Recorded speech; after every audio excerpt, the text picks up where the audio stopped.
Get started here. So I'm going to call the meeting to order. So the first thing is to review and approve the agenda. And I don't think there are any additions or changes of order or anything that I am anticipating right now, unless others have other information than that. Looks all good to me. Okay, Yep. so without objection, we'll consider the agenda approved. And then, so general business and appearances. So this is an opportunity for any member of the public to make a comment on any topic that is otherwise not on our agenda for the evening. And if you would say your name and where you live, and try to keep your comments to 2 minutes or less, that would be excellent, so that everyone gets a chance to speak. So just a couple notes about that as we move forward. I know there are some folks here who probably want to talk about policing, and that's fine and welcome. And I just want to make a note that if you want to talk about policing in general, basically now would be the time to do that during general business and appearances. And if you want to talk specifically about or anything related to the budget, then I'd recommend that you hold that comment until we are talking about the budget update, which is item 11. So that, I just want to make sure that that is really clear.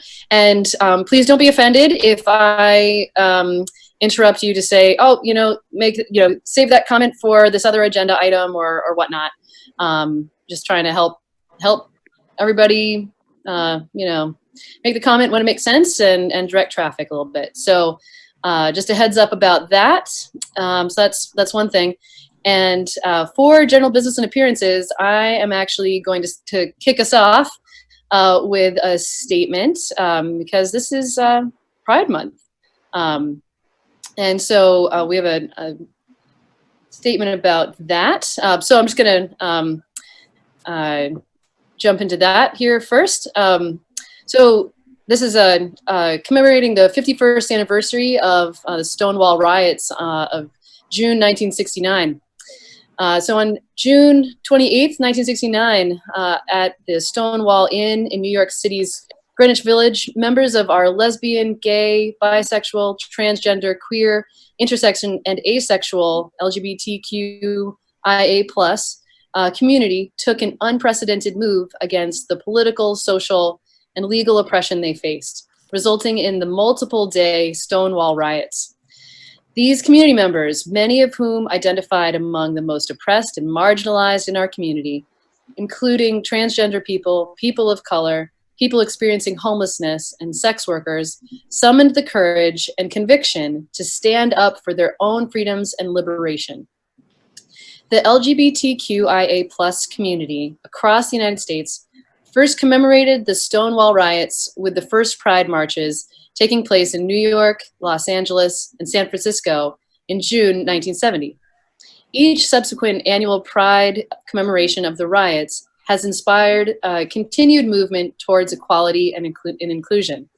There are Pride festivals and parades celebrated in solidarity across the globe during this time of year. And we want to acknowledge the history of this month and its importance to many of our Montpelier community members. So thank you, and happy Pride 2020.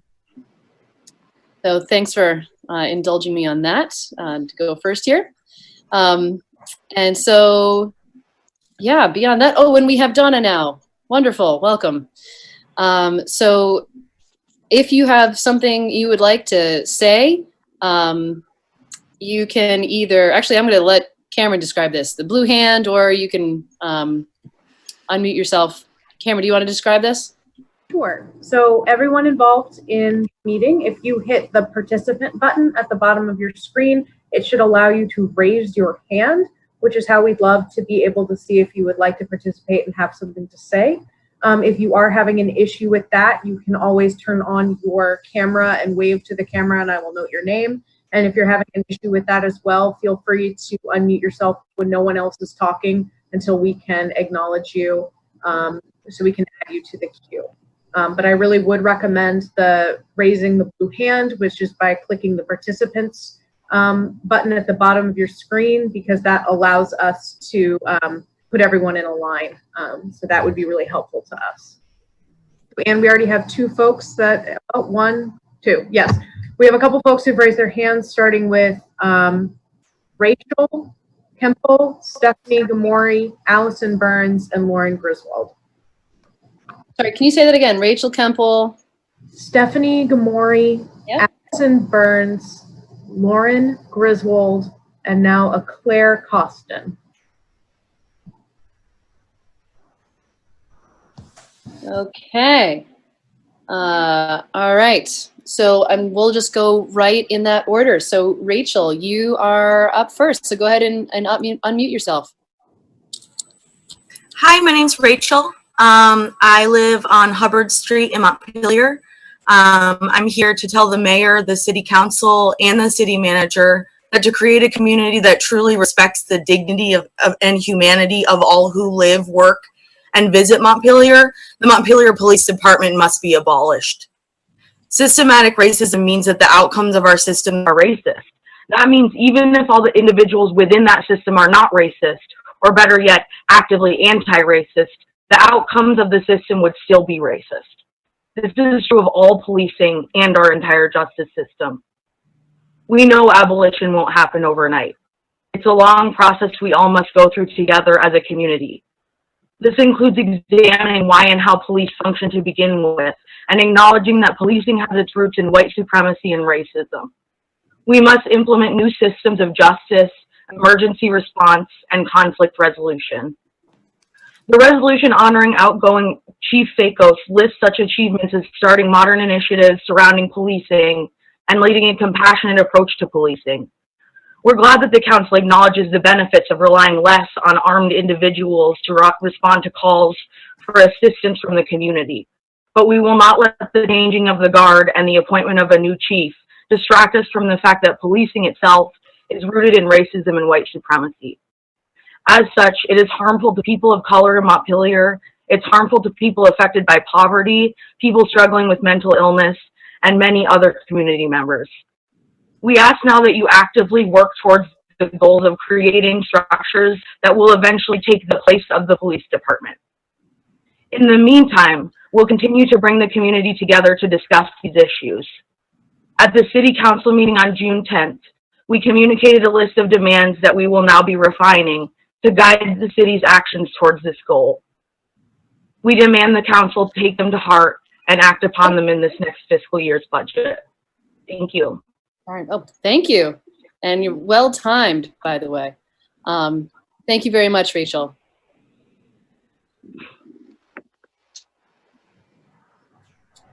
Stephanie, are you ready? Yes. Hi, everyone. My name is Stephanie Gomery, and I am a resident of District 2. I live on Ewing Street, and I work in Montpelier as well. I am also here to tell the mayor, the city council, and the city manager that to create a community that truly respects the dignity and humanity of all who live, work, and visit Montpelier, as you wish to do, the Montpelier Police Department must be abolished. Systematic racism means that the outcomes of our systems are racist. It means that even if all the individuals within the system are not racist, or even yet are trying to be actively anti-racist, the outcomes of the system would still be racist. This is true of all policing and our entire justice system as well. We know that abolition will not happen overnight. It is a long process we all must and can go through together as a community.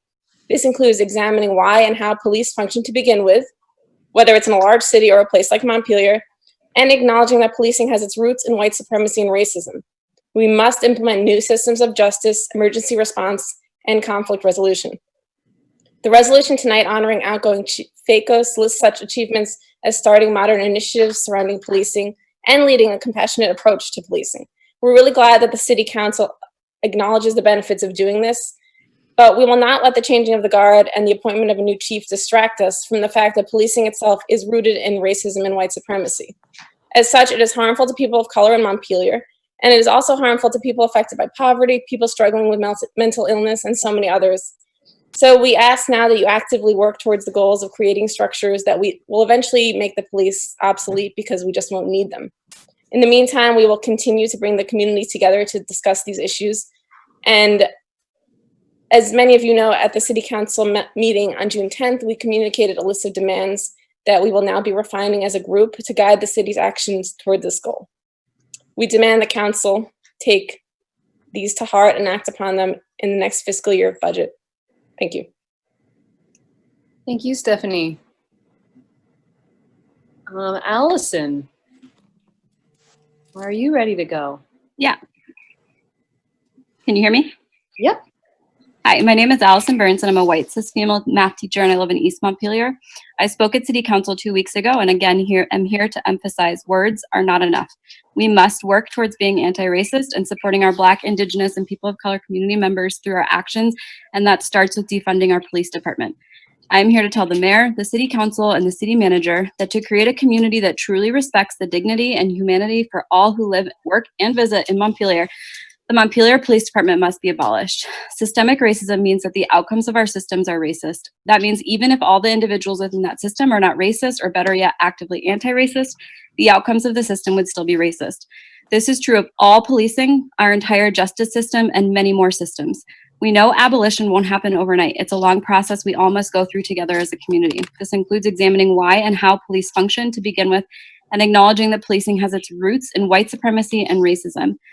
We must implement new systems of justice, emergency response, and conflict resolution. The resolution honoring outgoing Chief Akos lists such achievements as starting modern initiatives surrounding policing and leading a compassionate approach to policing.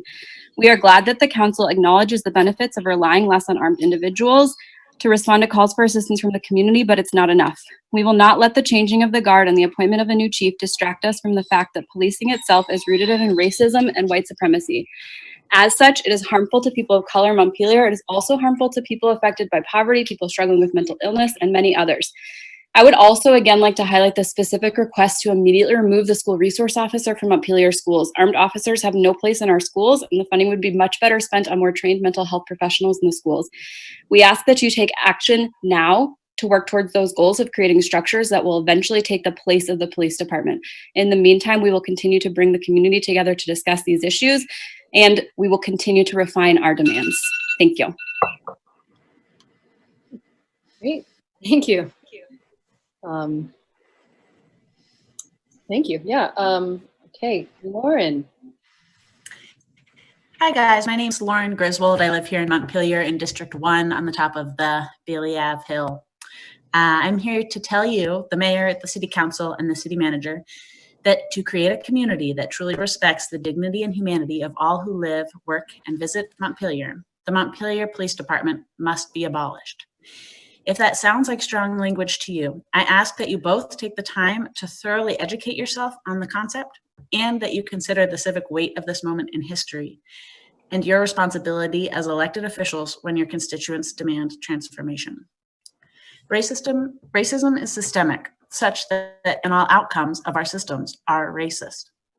Even if each individual within a system is not racist, the outcomes of the system they function in will still be racist. This is true of all policing in our entire justice system. We know abolition won't happen overnight. It's a long process we all must go through together as a community. This includes examining why and how police function to begin with, and acknowledging that policing has its roots in white supremacy and racism. We must implement new systems of justice, emergency response, and conflict resolution. The resolution honoring outgoing Chief Akos lists such achievements as starting modern initiatives surrounding policing and leading a compassionate approach to policing. We're very glad that the council acknowledges the benefits of relying less on armed individuals to respond to calls for assistance from the community. But we will not let the changing of the guard distract us from the fact that policing itself is rooted in racism and white supremacy. As such, it's harmful to people of color in Montpelier. It's also harmful to people affected by poverty, people struggling with mental illness, and many others. We ask now that you actively begin creating structures that will eventually take the place of the police department. In the meantime, we will continue to bring the community together to discuss these issues. We previously communicated a list of demands that we will now be refining to guide the city's actions towards this goal. We demand the council take them to heart and act upon them in the next fiscal year budget. Thanks, guys. Thank you. Claire, are you ready to go? Hello. My name is Claire Costin. I live on Hubbard Street, and I'm here to tell the mayor, the city council, and the city manager that to create a community that truly respects the dignity and humanity of all who live, work, and visit Montpelier, the Montpelier Police Department must be abolished. Systematic racism means that the outcomes of our systems are racist. That means even if all the individuals within that system are not racist, or better yet, actively anti-racist, the outcomes of the systems will still be racist. This is true of all policing and our entire judicial justice system. We know abolition won't happen overnight. It is a long process we all must go through together as a community. This includes examining why and how police function to begin with, and to acknowledge that policing has its roots in white supremacy and racism. We must implement new systems of justice, emergency response, and conflict resolution. The resolution honoring outgoing Chief Fakos lists such achievements as starting modern initiatives surrounding policing and leading a compassionate approach to policing. We are glad the council acknowledges the benefits of relying less on armed individuals to respond to calls for assistance from the community. But we will not let the changing of the guard distract us from the fact that policing itself is rooted in racism and white supremacy. As such, it is harmful to people of color in Montpelier. It is also harmful to people affected by poverty, people struggling with mental illness, and many others. We ask now that you actively work towards the goal of creating structures that will eventually take the place of the police department. In the meantime, we will continue to bring the community together to discuss these issues. At the City Council meeting on June 10th, we communicated a list of demands that we will now be refining to guide the city's actions toward this goal. We demand the council to take them to heart and act upon them in the next fiscal year's budget. Thank you. Thank you. That was the initial list. Cameron, is there anyone else? Yes, ma'am. I have David Hershey, Constantinos, Johnny Flood, Colin Keegan, and Isla Bristol. Can you, so I only got a couple of those. So David. Yep. David Hershey. Yep. Constantinos, Johnny Flood, Colin Keegan. Sorry, what was that name? Colin Keegan. Colin Keegan, okay. And Isla Bristol. Okay. Thank you. And again, we will go in that order. And just before we continue, John, you've got all the information you need from the folks who've already previously gone? Yes, all their little names are conveniently, all the names, not their little names, but all the names are in little boxes on the screen, so I'm good. There we go. And like where they live and stuff, that's information you have as well? That's fine, yeah. Okay, great. All right, and again, right, so say your name and where you live. Great, thanks so much. David Hershey. Hi, my name is David Hershey. I live in East Montpelier. I also spoke 2 weeks ago at the City Council meeting. And I am also here to ask that you guys continue to consider abolition as the ultimate goal when you're talking about budgeting for the police department. Like others have said before me, systemic racism is not something that can be solved through reforms of the systems that currently exist. It involves taking a systemic approach to making change within our city and surrounding towns that are affected. And so I'm going to ask that you, as you consider the budget for next year, take into consideration how much of the police department could be served through roles of that don't involve people with weapons responding to calls. I took a look at the city manager's, or I don't know what to call it, article in the Bridge last week. And I'm a middle school teacher, and I just wanted to respond specifically to the community policing, which involves the school resource officer, and ask that you really consider removing that. I think that the benefits people tend to see from school resource officers at the schools I've worked at and continue to work at are viewed from the viewpoint of administration, who are almost always white in Vermont. And then also just like from the perspective not of people who are negatively affected. And I think it's like the school I work at right now, which is not in Montpelier. They used the system preparedness, the ALICE training, which is mentioned in here, as an excuse to assign our school a school resource officer. And I mean, thankfully, he's almost completely uninvolved in our school. And so, there's not a person walking around my building with a gun every single day. But I think that the evidence in the research, and we'll continue to talk about this at future council meetings, but the evidence shows that having a police officer in the building of a school doesn't actually reduce the likelihood of any sort of disaster, which that training is meant to prepare us teachers for and our students for. And so I think ultimately the only research that exists is that which shows a negative effect of that school resource officer. And so please continue to consider that as you look at your budget for the city. Thank you.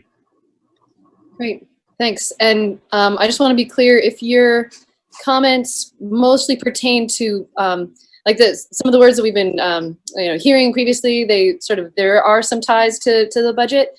That's fine. But if your comments mostly pertain to budget items, I'd recommend that you wait till we're actually talking about the budget a bit later on. But thank you, though. Nonetheless, Mayor? your point is well taken. Mayor? Yes. If I may, just on behalf of the folks that are testifying, most of them have been talking about next year's budget process. I think the budget we're talking about here at this meeting is our adjustments for COVID related. At least that's what I understood, that they were talking about a longer term thing. So seems probably on point. Okay, so it is probably on point then. Okay, Thank you. Never mind. Fabulous. Donna. I wanted to ask David if he would share his research with us that you said dealt with I'm kind of trying to compile something that's more organized since school. Yeah, if you could just forward some links, that would be helpful. Yeah, I'd love to. Okay, thank you. Thanks. Thank you. Okay. Konstantinos, are you ready? Hi, I'm Konstantinos Tavares. I'm a resident of District 2, and I'm also here to tell the mayor, city council, and city manager that to create a community that truly respects the dignity and humanity of everyone who lives here, works here, visits the city, that the Montpelier Police Department must be abolished. Systematic racism means that the outcomes of our systems are racist. That means even if all the individuals within that system are not racist or even anti-racist, the outcomes of that system will still be racist. And this is true of all policing, our justice system, and basically everything else that this country was founded on. So we know that abolition won't happen overnight. It's going to be a long process. We're all going to have to do it together as a community, discussing really what the function of police is, and acknowledging that policing does have its roots in white supremacy and racism. So to overcome that, we need to implement new systems of justice, emergency response, and conflict resolution. So the resolution honoring outgoing Chief Vakos lists such achievements as starting modern initiatives surrounding policing and leading a compassionate approach to policing. And we're happy that the council acknowledges that there's benefits to relying less on armed individuals to respond to calls for assistance from the community. We're not going to let the changing of the guard and the appointment of a new chief distract us from the fact that policing itself is rooted in racism and white supremacy. It's harmful to people of color in Montpelier. It's harmful to people affected by poverty, to people struggling with mental illness, and many other people that end up in contact with the police. We ask that you actively work towards the goals of creating structures that will eventually take the place of the police department. In the meantime, we'll continue to bring the community together and discuss these issues. At the city council meeting on June 10th, we communicated a list of demands, and we'll now be refining them and guide the city's actions towards that goal. We demand that the council take these to heart and act upon them in the next fiscal year's budget. Thank you. Thank you. Johnny. Good evening. Yes. Hi. My name is Johnny Flood. I was born and raised in Woodbury, Vermont, and I currently live and work in Montpelier as a preschool teacher. I agree with all the statements made tonight in support of abolishing the Montpelier Police Department. We have spent generations in this country and in this state divesting from our communities and investing instead in the most authoritarian elements in our society. Elements that call for guns and cages as the solutions for poverty, for mental illness, for drug addiction and homelessness. And this is not only a political failing, this is a moral and ethical failing of the highest order. And as a result, Black and Indigenous people of color have, as has always been the case in our country, suffered the most.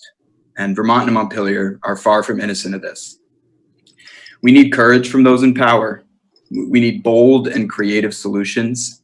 And I agree wholeheartedly with the list of demands presented to the City Council on June 10th.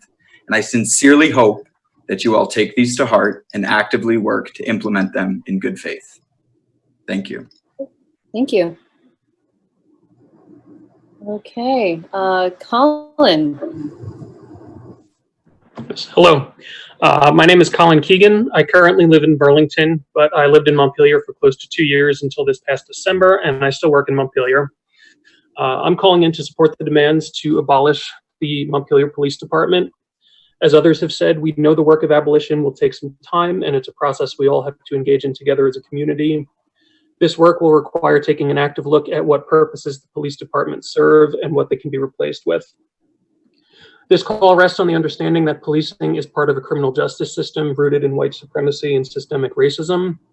This history is well documented. There are a lot of sources out there. A few that I found valuable are Stamped from the Beginning by Ibram X. Kendi, a book, a documentary on Netflix, 13th, and the podcast Seen on Radio, that's SCENE. If any of you have not been educating yourselves on how systemic racism has shaped this country and persists in American society today, I really urge you to do so because it affects all of us and we're all complicit in it.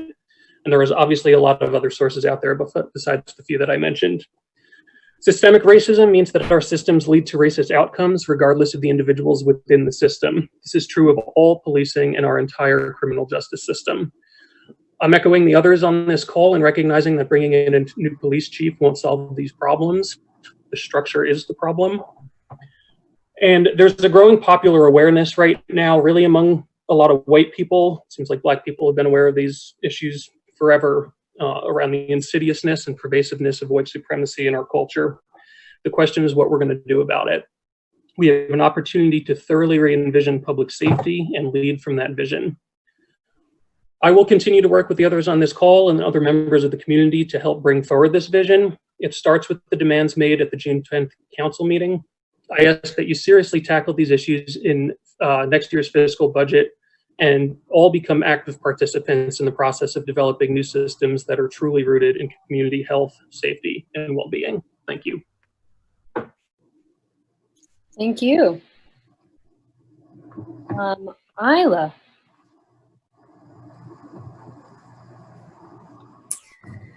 Hello, my name is Isla Bristol and I live and work in Montpelier.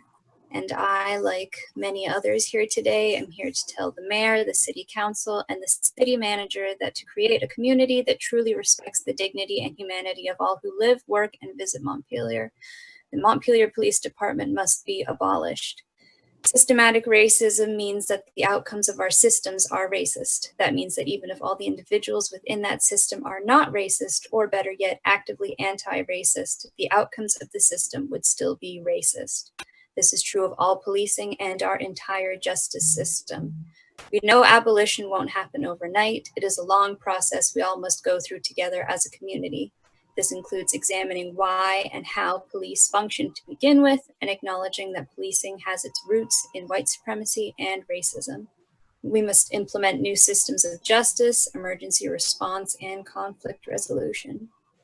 The resolution honoring outgoing Chief Fakos lists such achievements as starting modern initiatives surrounding policing and leading a compassionate approach to policing. We are glad that the council acknowledges the benefits of relying less on armed individuals to respond to calls for assistance from the community. But we will not let the changing of the guard and the appointment of a new chief distract us from the fact that policing itself is rooted in racism and white supremacy. As such, it is harmful to people of color in Montpelier. It is also harmful to people affected by poverty, people struggling with mental illness, and many others.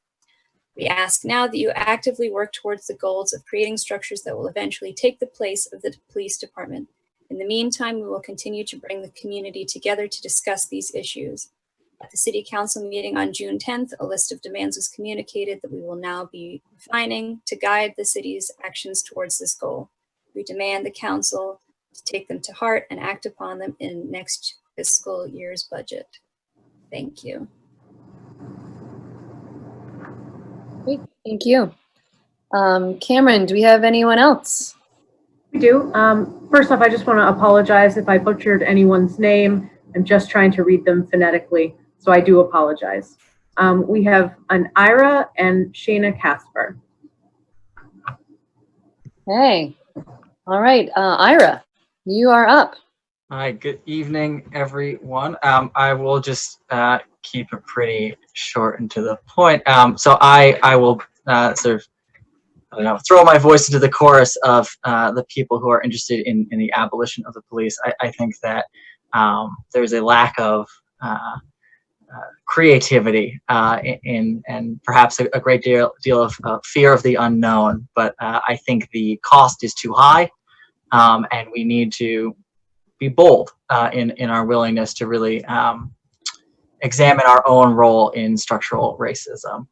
I mainly also just want to emphasize that there's a problem, I think, in a lot of Vermont communities with relying on a sense of exceptionalism. And I think this can be seen in the narrative around, you know, we might have good cops as opposed to those bad cops over there. And it's an easy fallback, but it doesn't actually address some of the fundamental problems. Nor does it actually speak to the lived experience of a number of Black and Indigenous and people of color in this state. And so I would say that I think it's let me catch myself here. So I just think that really there needs to be some clarity from the leadership in this community about how they stand relating those two ideas. Some clear communication about the intent and desire to address structural racism. And there's a number of people on this call who have put forward themselves as leaders, willing to share their thoughts and their links with you. And so I just want to see that reciprocated from the city council and the mayor in a more formal way. I'll leave it there. Okay, thank you. And I'm going to save my comments for the end. So thank you. Shayna. Hi, everyone. Yeah, my name's Shayna Casper. I live on Kent Street, and I'm the chair of the Social and Economic Justice Advisory Council. And I joined that committee about 1.5 years ago because I was just sick and tired of people who I loved, who lived in Montpelier, who were Black and Indigenous and people of color, move out of town each year for the 6 years I've lived here, because I didn't feel safe or welcome. And I really wanted and want to change that. And so since joining the committee, about half of the issues that have been brought before us were matters related to the Montpelier police. But we're still figuring out what our solutions are and things. And I just want to really share my personal perspective. So not that of CJAC, of dealing with the police. And so as I said, I've lived here for about 6 years, and I walk and run by myself at night with nothing but my cell phone. I go drink at friends' homes and walk home loudly and obnoxiously. And I've hosted several parties at my house that went later than I told my neighbors they would. So I do a lot of stupid things, and not once has the police been called on me. And I've also never dialed 911. I've never had the police come to my home. I've never felt scared or threatened to the point where I considered bringing police into this situation. And I really think that this is how it should be. When I am out and I feel anxious, I, call up someone, or I knock on a door, or my neighbors, just text me. This is, I really think, how we should be, taking care of our communities. And, the police pulled me over for the first time this winter because I had a tail light out. And that experience, gave me the sweaty palms, and my heart was racing. And I'm actually also a diabetic, so my could even tell that my blood sugar spiked from the adrenaline. And, I didn't even get a ticket. And that was how fearful I was. And the worst that I was scared of was just having to pay something that I very easily could have paid. And I just really realized that if that was the fear that I was coming for just that shame of getting a ticket, of just what my Black, Indigenous, people of color friends or neighbors must be even more so. And just one of, a litany of reasons of why folks are leaving Montpelier, getting stopped and questioned while out for a walk or out playing, while doing their jobs, while going to school and seeing Confederate flags, dealing with really significant racism every day in so many interactions with Montpelierites and with people in power as well. And right now, we're dealing with COVID, and research has shown that the impacts from COVID are hitting those who are already most marginalized the hardest. And I know we're going to be seeing really significant budget constraints and cuts, and I want to make sure that those are not taken from places that exist to help and to support those who are already most marginalized, and instead to invest even more in those places during this, time of crisis. And 3 minutes right now. Oh, golly, sorry. Well, so I just want to, I did not, I'm just talking my way through. So yeah, I mean, as Ira said, I think the cost for inaction is too high.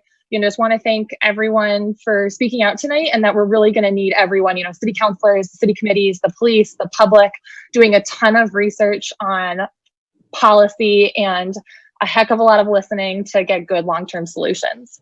So I'm sorry I went so long. It's okay. Thank you. Cameron, how are we doing? I think that was everyone who raised their hand. If you were unable to figure out that system and you would still like to speak, feel free to unmute yourself or raise your hand so we can see you.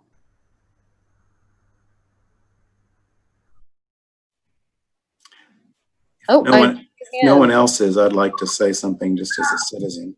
Okay. We also have Kaya Santana. And again, I'm sorry if I'm ruining your names. No, you said it right, ma'am. Thank you. Okay, great. Go for it. Go for it, Kaya. So, hi, my name is Kaya Santana. I live here in Montpelier.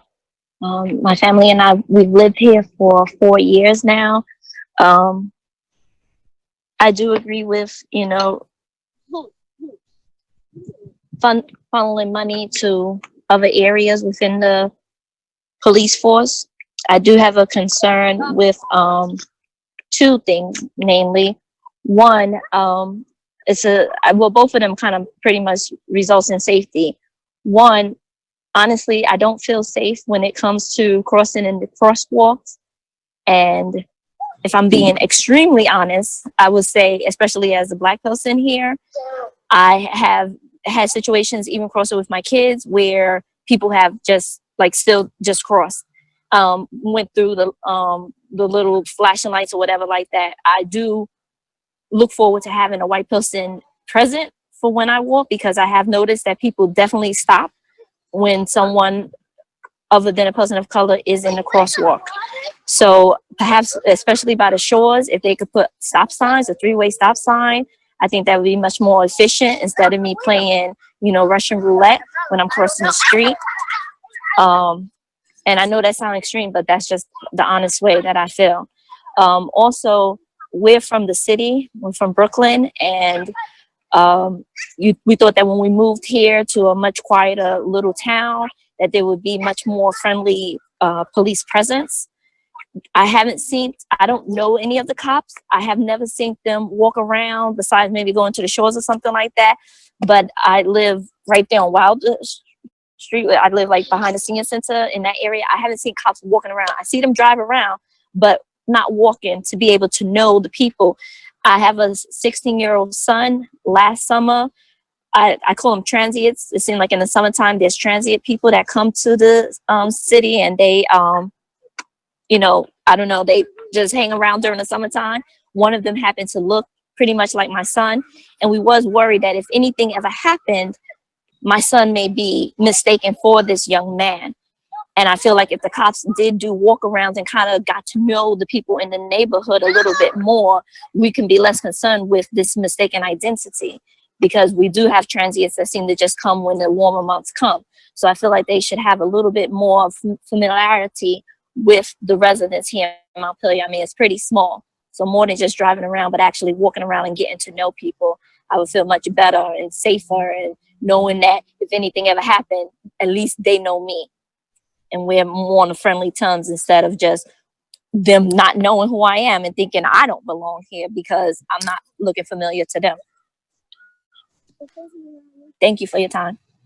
Thank you. Over there. Okay. Was there anybody else? Okay, I'm not seeing anyone else. Oh, John, you were going to say something. Yeah, go for it, John. And I'm just saying this as a citizen. I live in District 3, St. Paul Street. Try to make this quick. look, I historically, I have not been the any police department's favorite person. I came out against tasers here when the police department wanted them. When I was in Green Mountain Daily, we identified a program from the state police collecting prescription information without warrants, and we went out with that, and it was stopped by the end of the week. Even when I got here, I don't know if Chief Fakos will remember, but we started butting heads right away. But right now, I just want to say that since then, not only do I respect Chief Fakos and the work he's done, I consider him a friend. And I just hope, and I don't want to make the folks who spoke mad, one in particular, you know who you are. I just hope, as you know, some of these earnest, meaningful, honest, and sincere conversations go forward, that we can please try to have them without implying that the officers, the current police chief, or the incoming police chief are somehow unwitting dupes of racism. I don't think that's fair. I've gotten to know the new chief some. I know Tony well. These are good people, and I just hope we can bear that in mind as we go forward. Thanks. Thank you, John. I just want to acknowledge, I appreciate that a lot of folks mentioned, this is a long process, and I think that's going to be true, and that's okay. I certainly, and I think this is probably true for the council. I mean, I think we're all interested in making Montpelier work for all of its residents, having Montpelier work well for all of its residents, and that means having hard conversations about racism and about the structures that we have, and so I'm fine with having hard conversations. We've, in fact, I actually feel like we have sort of started having hard conversations, and we're sort of, it's interesting that this topic has come up now, because it feels like, this is an appropriate conversation to be having, but you're right, it isn't going to be short, and that's okay. So we are going to be looking further at this, at the topic of policing and racism, moving on into the future. In fact, I think we may have I think we have a date for that, actually. So, but we'll be talking more about that soon. So, let's continue to be engaged in these conversations. Any other councilors want to say anything? Okay, Lauren, yeah. Just wanted to say a couple things. I really appreciate that people are showing up and continuing to keep a focus on this conversation. It's easy to show up to one meeting and then kind of move on to another topic or venue. I'm thinking a lot about for the city, some next steps of some data. I've seen some really interesting studies of what other city police departments spend their time on, and as we're looking to the future and how funding is spent. And again, I think that is very long-term evolution, but what are we spending our time on? What expertise does that demand? And that kind of analysis. And I think part of that is I'm hearing a vision for the future, and really appreciated the call to be bold and visionary and not just do things the way we're doing them, because we've always done them that way.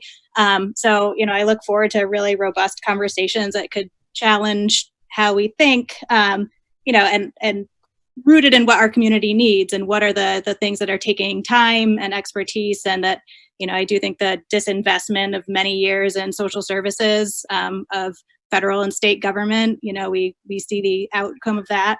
And so how can we be as a city and advocating to the state for investment in the places our community needs it. So just wanted to share those few thoughts and look forward to the ongoing conversation with our police department, with the council, with community members. And I know Shayna from the Social and Economic Justice Advisory Committee mentioned, we do have this contract coming up that is looking at facilitating and convening community conversations. So that could be a space that with some, real expertise and helping us have hard conversations that could be a helpful thing that the city's already chosen to invest in for this upcoming months.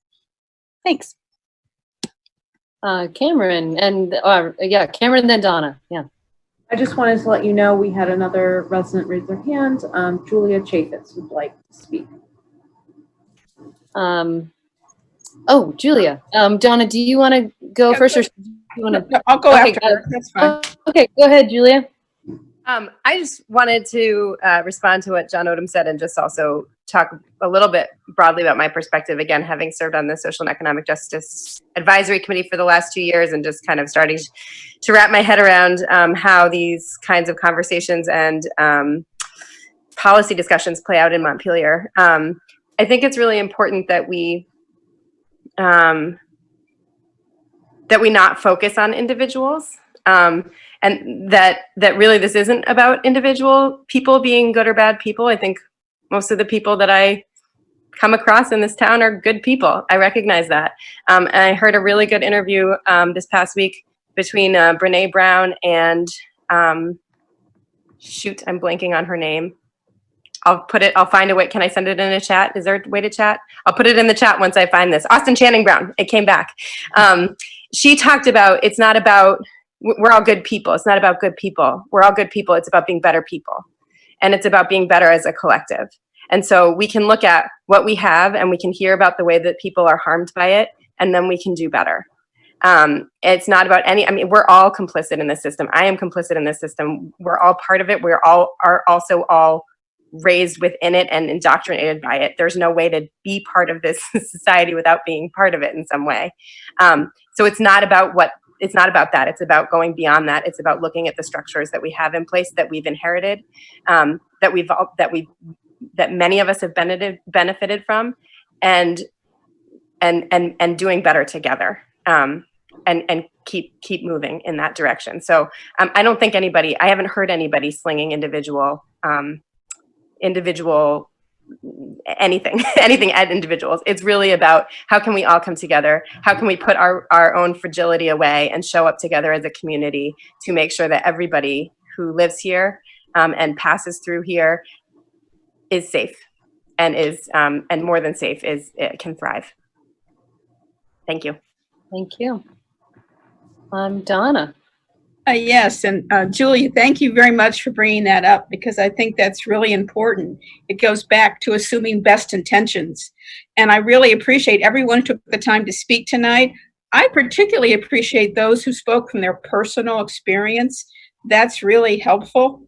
And perhaps if you come to future meetings, think about that personal experience or people you know, because that to me is much more helpful than some of the other more blanket statements. So again, thank you all for being here, and hopefully we'll keep processing this and working on it and giving it due attention. Ann? Yes. Could I just ask that one of the group that read the prepared statement send it to me, so that we have it for the record, and can, as we think about the response that they asked for, that we have it to refer to?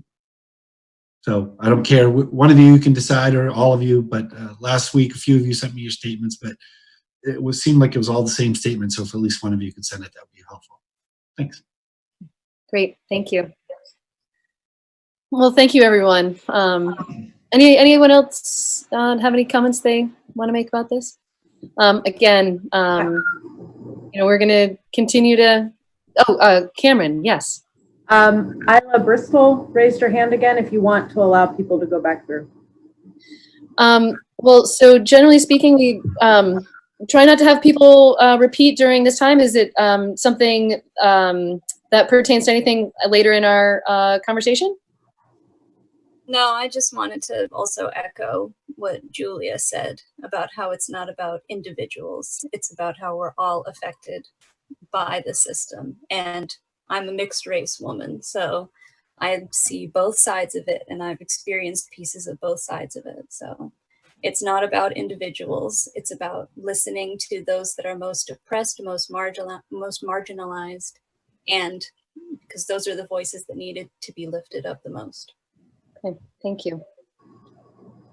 Okay, well, and I know I'm sure there's a lot more that could be said and you know, and will be said. So at this point, I think we're going to move on in the conversation, just acknowledging that. Any other comments? Jack? And I noticed there's someone else on the screen who raised the yellow hand sign identified as iPhone on the screen. I don't know who it is. I think people are using that to react as a support. Those are the claps. Yeah. Okay, I couldn't tell. Okay. Okay. They're claps versus raising hand. Unless we're wrong, in which case, you know. Okay. All right. Well, thank you, everyone. And we're going to continue on here and, you know, look for this being on an agenda upcoming. I mean, we have, we're going to give the new chief some time, and then we'll be, you know, re-engaging in these conversations. All right. So the next thing on our agenda is, it's the consent agenda. Is there a motion? Jack? I move the consent agenda. Second. Further discussion? Okay, all in favor, please say aye. Aye. Aye. Aye. Opposed? Okay, so the consent agenda passes, and we're on to an appointment for the Conservation Commission. I believe there was one vacancy and one applicant. That was Phyllis Rubenstein. Is Phyllis on? Oh, she is. Great. Phyllis, do you want to just quickly introduce yourself and tell us about your interest in continuing on this committee? Yes, I'm Phyllis Rubenstein. I live on College Street. I've been on the Montpelier Conservation Commission for a very fast 2 years, and I'm looking forward to another 2 years on the commission. Okay, thank you. Any questions for Phyllis?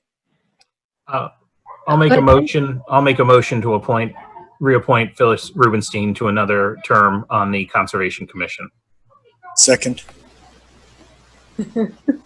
Okay, all in favor? Oh, any further discussion? Okay, all in favor, please say aye. Aye. Aye. Opposed? Okay, well, thank you, Phyllis, for your service, and thanks for your dedication to continue. We appreciate that. You're welcome. Okay, so the next is the Above and Beyond Award for May. So for this, I'm going to turn it over to Bill. We'll turn it over to Cameron. Great. That's fair. So this month for our Above and Beyond Award, we want to recognize Michelle Amaral, who is our, she's technically one of our parking attendants, but she's right now helping keep our facilities cleaned and sanitized while our parking fees are not being collected. So she's been really great about being very flexible in this time of change, and she has gone far above and beyond her call of duty to help us really keep our employees safe. And now that we're opening some of our buildings back up to the public, it will be going a long way into keeping our public safe as well. Michelle had multiple nominations. I do want to highlight that. And they really called out her extremely positive attitude, her work ethic, and her ability to seek out opportunities to assist others. Each of her multiple nominations mentioned specific ways she's gone above and beyond. She has done deep cleaning in buildings that I don't think have seen deep cleaning in 20 years. She painted departments that haven't seen that sort of maintenance in a long time. And it's because, and I think it speaks a lot to how busy our employees are, that hasn't gotten done, but Michelle's really gone out of her way to do these things for us. So people said that she has, a can-do attitude, that they're amazed by her work ethic and attitude towards making sure everything is clean and making sure that everyone is safe. She took on a job that not a lot of people would have wanted to jump into. and she really stepped up, and it's really helped us in a time of need for us.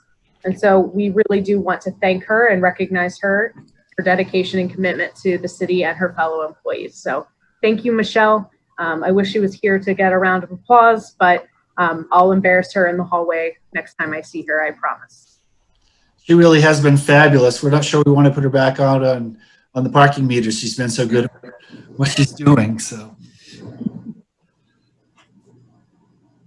Yeah, please do pass along to Michelle our gratitude. I mean, gosh, so thankful for her stepping up and you know, taking on this extra work, really, and exactly, like, going above and beyond. It's really wonderful. So, anyone else have comments or thoughts on that? Okay. All right. Well, if I could jump in for a minute, I ended up being her new supervisor.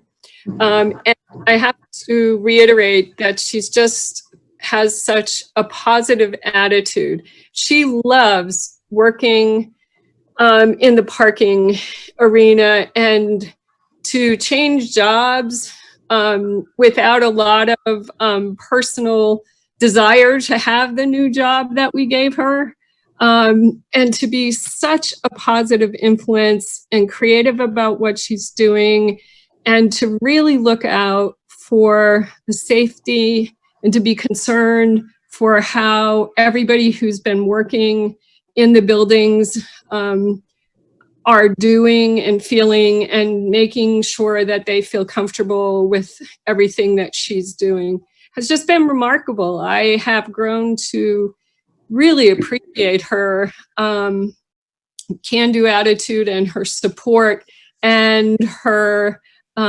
very forthright comments that she shares with me every morning. So I'm really excited that she was given this opportunity to be celebrated. Great. Donna, yeah. Well, and I also say, when and if she's back out on the street, stop and say hi. Great conversation. And she would appreciate being appreciated on the street. Great. Well, and anyone else? Okay. Well, congratulations to Michelle. Job well done. All right. So the next item is an honoring of our outgoing police chief, Tony Fakos. There's a resolution here. We're so I'm pretty excited to have this resolution honoring Chief Fakos. Bill, do you want to talk about this at all? Well, obviously this will be, so there he is. I was wondering if, this will be his last council meeting unless we have some kind of a special emergency meeting between now and next Tuesday. So, and I think he would have preferred to have missed this one too, but I tracked him down and got him to come back and get on the council meeting.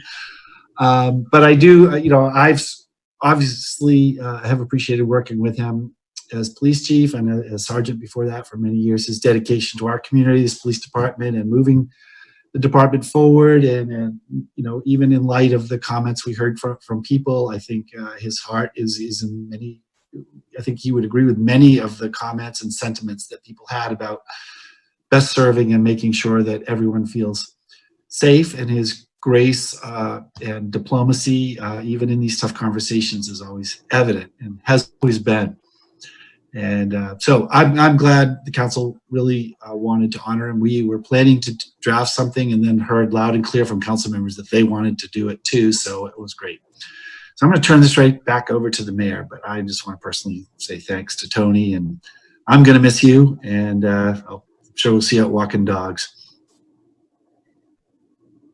Yeah, I would actually love to read this resolution on your behalf, Tony, if that's okay with you. Does he have a say? Yeah. So I'm going to read the resolution, and then I have a few just like extra comments to make. And I'm sure some other councilors will also want to jump in. So the resolution for honoring the police chief, Tony Fakis, upon his retirement. So whereas Anthony Fakis, police chief for the Montpelier Police Department, has retired effective July 1st, 2020, after completing 35 outstanding years of service to the city of Montpelier. And whereas Chief Fakis has been a lifelong resident of Montpelier, a graduate of Montpelier High School and Norwich University, with both a bachelor's degree in liberal studies and a master's degree in diplomacy and international studies in 1995 and 2013, respectively. And whereas Chief Fakis began his career with Montpelier Police Department in 1985 at age 20 as a part-time police officer, and became a full-time officer with the Montpelier Police Department in 1987.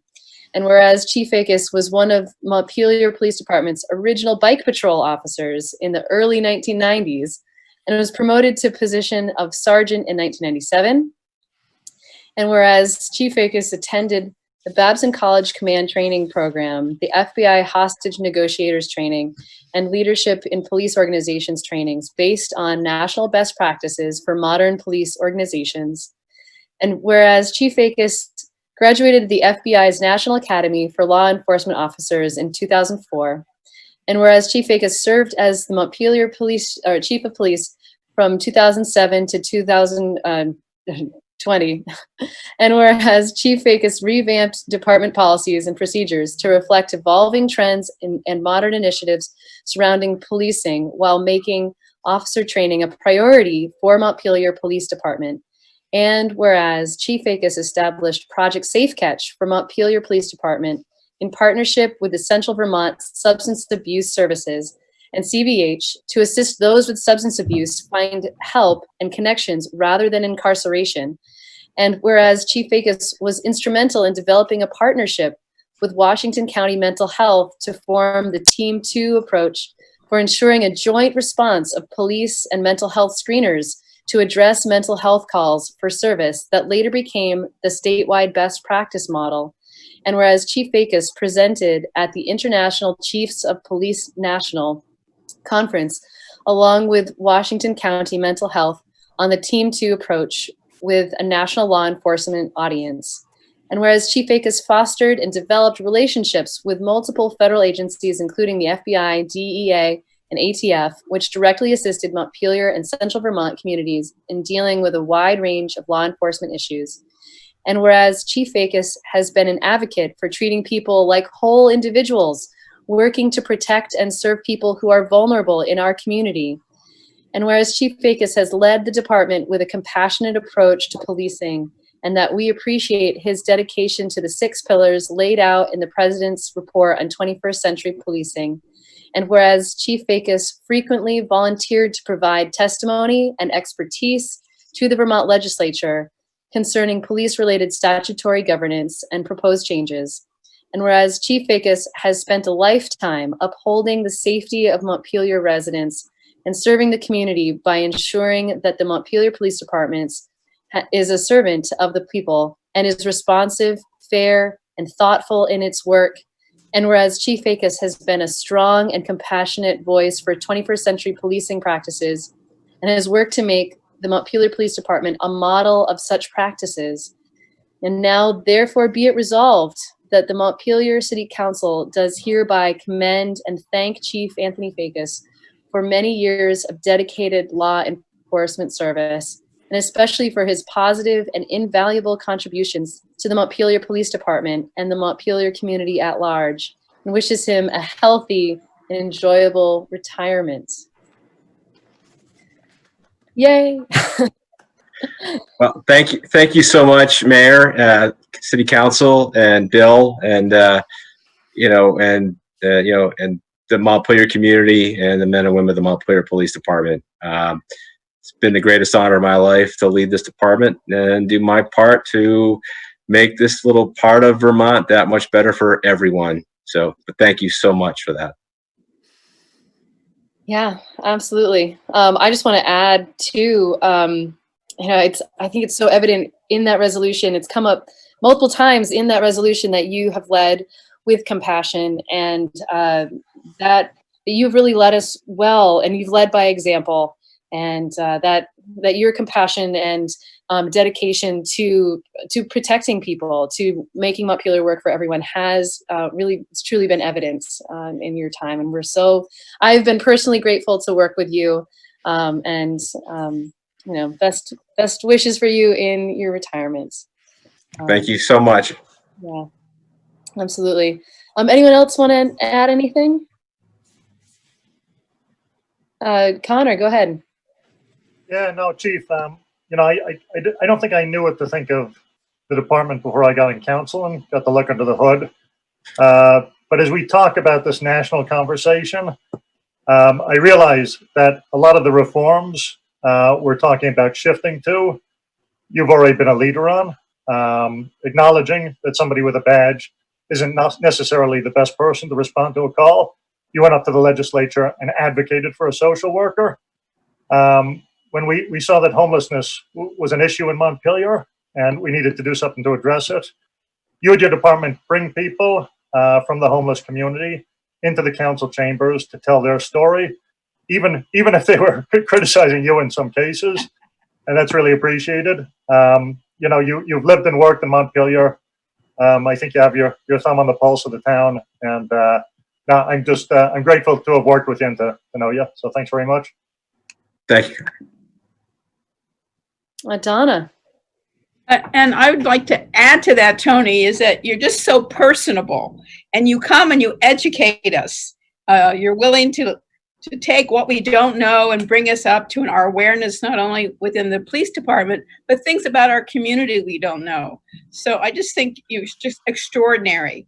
And I'm looking forward, as I said to you earlier yesterday, Bar Hill is going to open. We are going to toast you soon. Thank you very, very much, Tony. Thank you. Dan.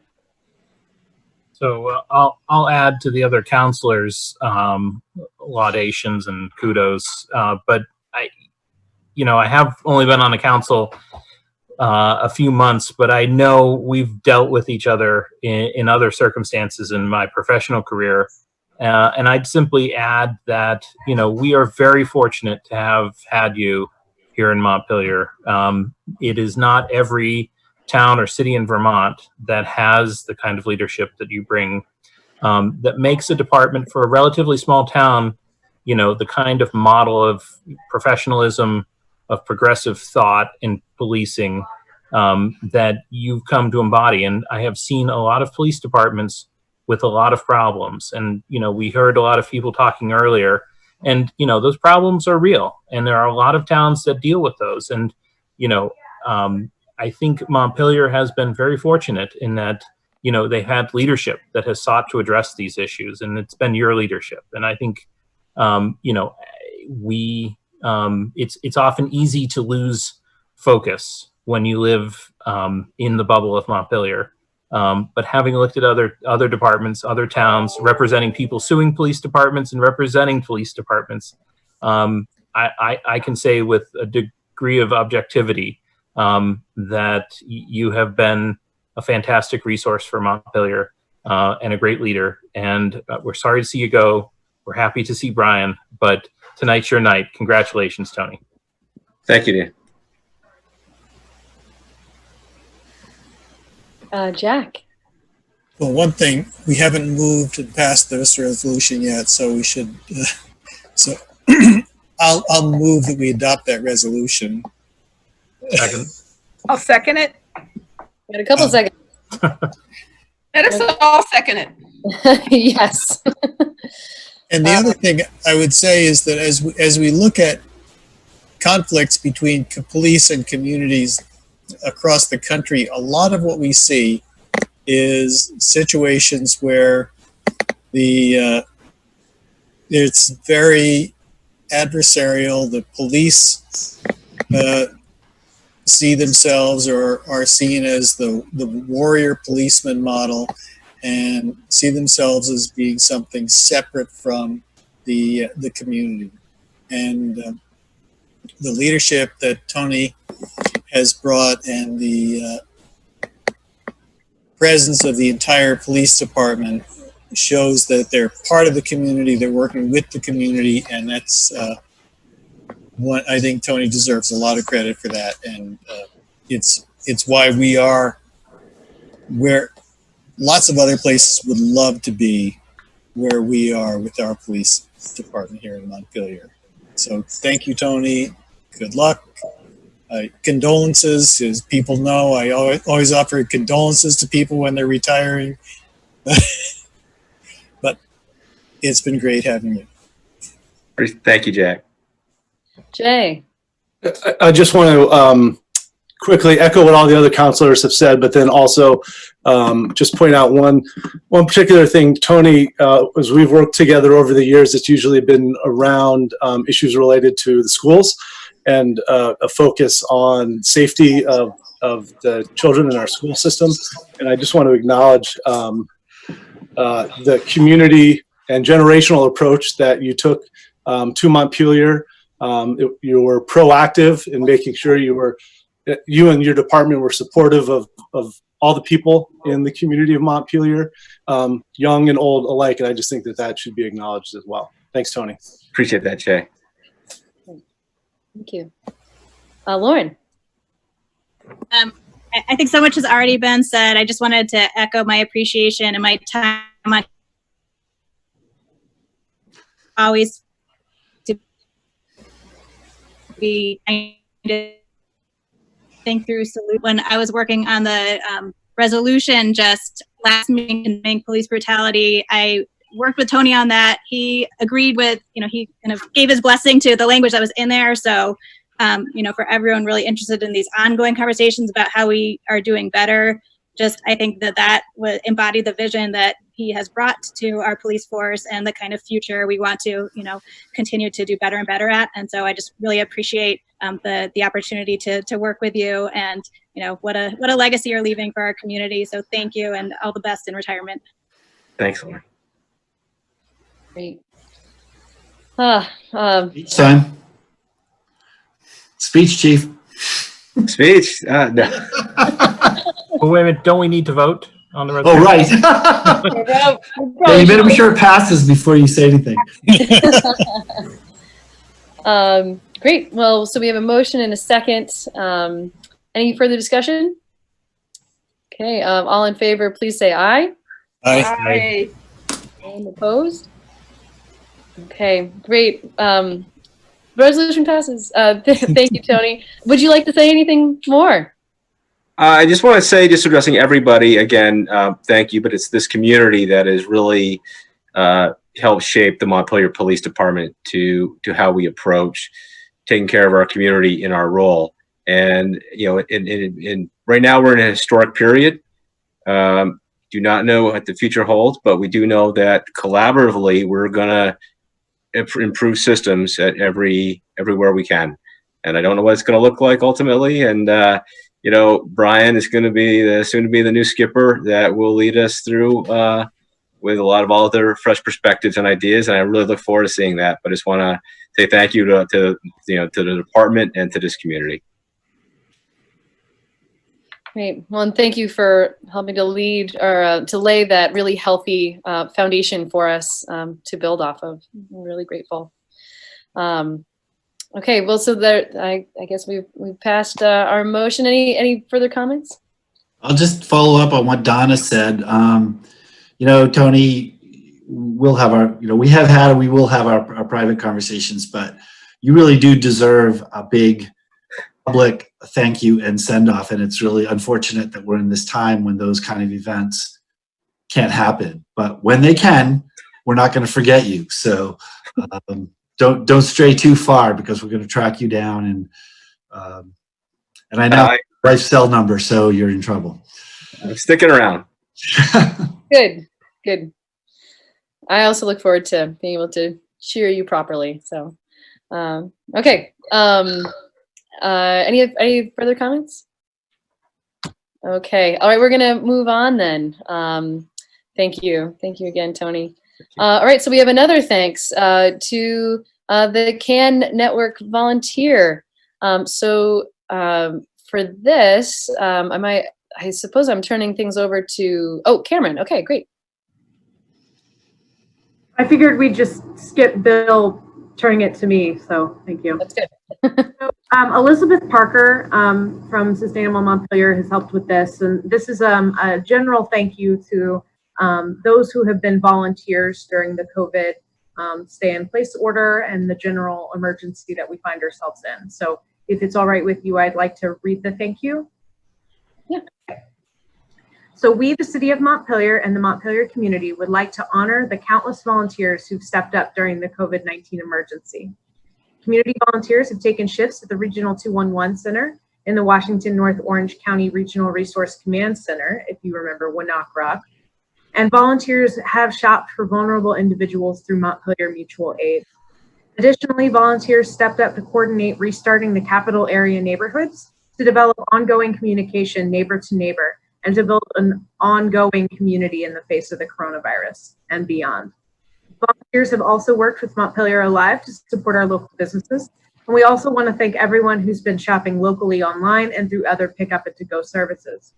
Our community's volunteers have also helped feed our community by reinventing the community church lunches as brown bag meals, by helping make deliveries to the Senior Center Feast to Go program, by organizing lunches for school children, helping organize food boxes at Just Basics, and by setting up neighborhood food shelves. Community volunteers have also helped by making calls to ask folks just how they're doing, and by reaching out to neighbors to offer assistance, and by going above and beyond to help in numerous ways still yet to be seen. The Montpelier community values volunteering, and their efforts have gone a long way in getting Montpelier ready to respond to community needs in the face of COVID-19 and ensuring that residents are healthy, safe, and cared for. Thank you again to everyone who has volunteered during this time. Your generosity has lifted us all up and continues to do so. Thank you. Great. Thank you. I want to add my own addition to that. Thank you so much to the those who have volunteered with the CAN networks and for your continued volunteering. We look forward to further seeing how that network develops. So really grateful for everyone who stepped up during this time. Anyone else want to add anything? I have Laura Brooks, is here, and I just thought I'd let her speak for a moment about where CAN is right now. Okay, go ahead, Laura. Sure. Hi, everybody. Laura Brooke, formerly Byron. I'm still getting used to it too. Well, I wanted to just share in the appreciation for all of the volunteerism that's happened through all the things that Cameron was talking about, but capital area neighborhoods and mutual aid network specifically. We had countless hours of time trying to spend figuring out, well, what is my neighborhood? Like, how many households can I cover? And getting the flyers out in order to share resources with all of the neighbors and checking in on folks during a challenging time. So it's been really an honor for me to work with everybody and to see such passion and care. And I also look forward to seeing how the network can grow and sustain itself over the months and the years to come. We are working on getting capital area neighborhood t-shirts. That'll be available for coordinators and counselors, which will be fun. And other projects, we're trying to work on getting some sandwich boards up and around for neighborhoods that think that could be a cool resource for folks. They can post, notices and events, and yeah, there's a can-do attitude that we've been feeling from a number of neighborhoods. So it's been fun, it's been inspiring, and I look forward to continuing to help. Thanks. And thank you, Laura and Elizabeth, for your work in this as well. Connor. I just wanted to say, what you did was real organizing. People were scared. Anybody can take out an ad in the paper, send a round of emails. But it meant a lot to people. I know in my neighborhood, just getting an actual flyer on their door with that list of resources. And I think they felt very supported. And it was really thinking outside the box, the reinventing of this. So just want to thank you, Sustainable Montpelier, everybody who did this so much for your work. Lauren.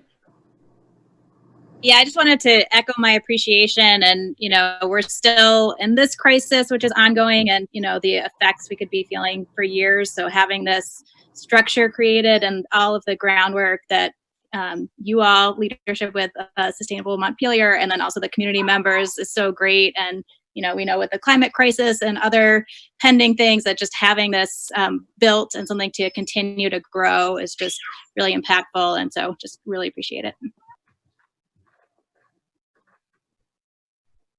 Anyone else? Okay. All right. So with this item, I don't think there was anything that we needed to approve or anything. But we're certainly grateful for all the work of Sustainable Montpelier Coalition, as well as all the volunteers who stepped up to help neighbors. Great. So we're going to move on to the flag policy. So for this, I'm not sure if I'm turning it over either to Bill or to Dan. Either of you want to pick this up? Well, I'm gonna slide it to Dan really fast, but I'll just say, at your last meeting, we had the conversation, or actually at our special meeting, about putting the flag up and painting the mural. We have ordered a flag. We're not waiting for this policy to put it up. It just hasn't arrived yet. And so we at staff had started drafting a policy based on the conversation, and then during a regular call with Dan, he told me that he had started working on one. So we sent the thoughts we had to him, and he put it all together. So with that, I'm going to turn it over to Dan. Thanks, Bill. So this came up, I think, when we approved the Black Lives Matter flag to be flown at City Hall. I think there was a question, and Bill may have raised it, but it certainly was in my mind, which is, do we have a policy for how long the flag would fly, or, how we make these decisions as a type of ongoing question and framework? And we really didn't.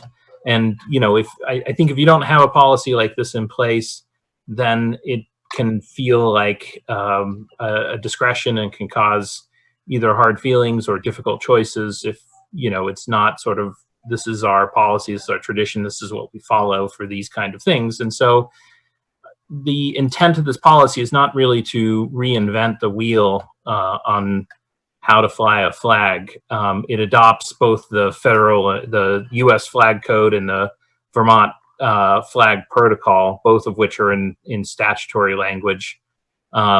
It just says that, for the city of Montpelier and its buildings, this is how we'll do it. And we'll follow the flag code and the state flag laws. But then it has, under guidance, under subsection B, it has the display of additional flags indoors or outdoors. And so it talks about special flags, which would be anything other than, say, like the United States flag, the state of Vermont flag, the flag of Montpelier. These would be flags that, we want to fly for a variety of reasons, and tries to give some guidance and framework to it. What it would say is that, City Hall is the place where this should happen. And that's when we talk about flying special flags, we're not talking about flying a special flag at every single city building, whether it be the police department, the water treatment plant, or the sewer septic treatment plant. Let's focus it on City Hall. Flags and banners may only be displayed upon the issuance of a federal or state proclamation, council resolution, or a mayoral proclamation, and by receiving approval from the Montpelier City Council. So it just puts it in our hands as to how we would display these type of special flags. It then gives examples of special flags or banners, including sister city flags, heritage flags, flags received in recognition of awards, flag received from visiting groups, flags designating an event or accomplishment. And it says, that we have to, as mayor and city council, would make this approval. And then it also goes on to, when selecting or approving a request for flying a special flag, the mayor and council shall make shall consider and make a determination that the special flag meets at least one or more of the following criteria. And that lays out about 6 criteria that they're just ideas for how we would fly these flags. So, for example, whether the United States or state of Vermont has recognized the flag through statute or proclamation, whether the flag represents an organization dedicated to the public good for the citizens of Montpelier, whether the flag represents a national, state, or city interest, whether the flag is a historic American flag that continues to have a primary positive message of American history and unity, whether the flag promotes unity and community with another city-state, whether a flag represents a positive interest or value worthy of public recognition. So it just simply tried to create, very broad general criteria, not intending to handcuff us or to force us into certain categories, but to think about that and think about that process as we're going through.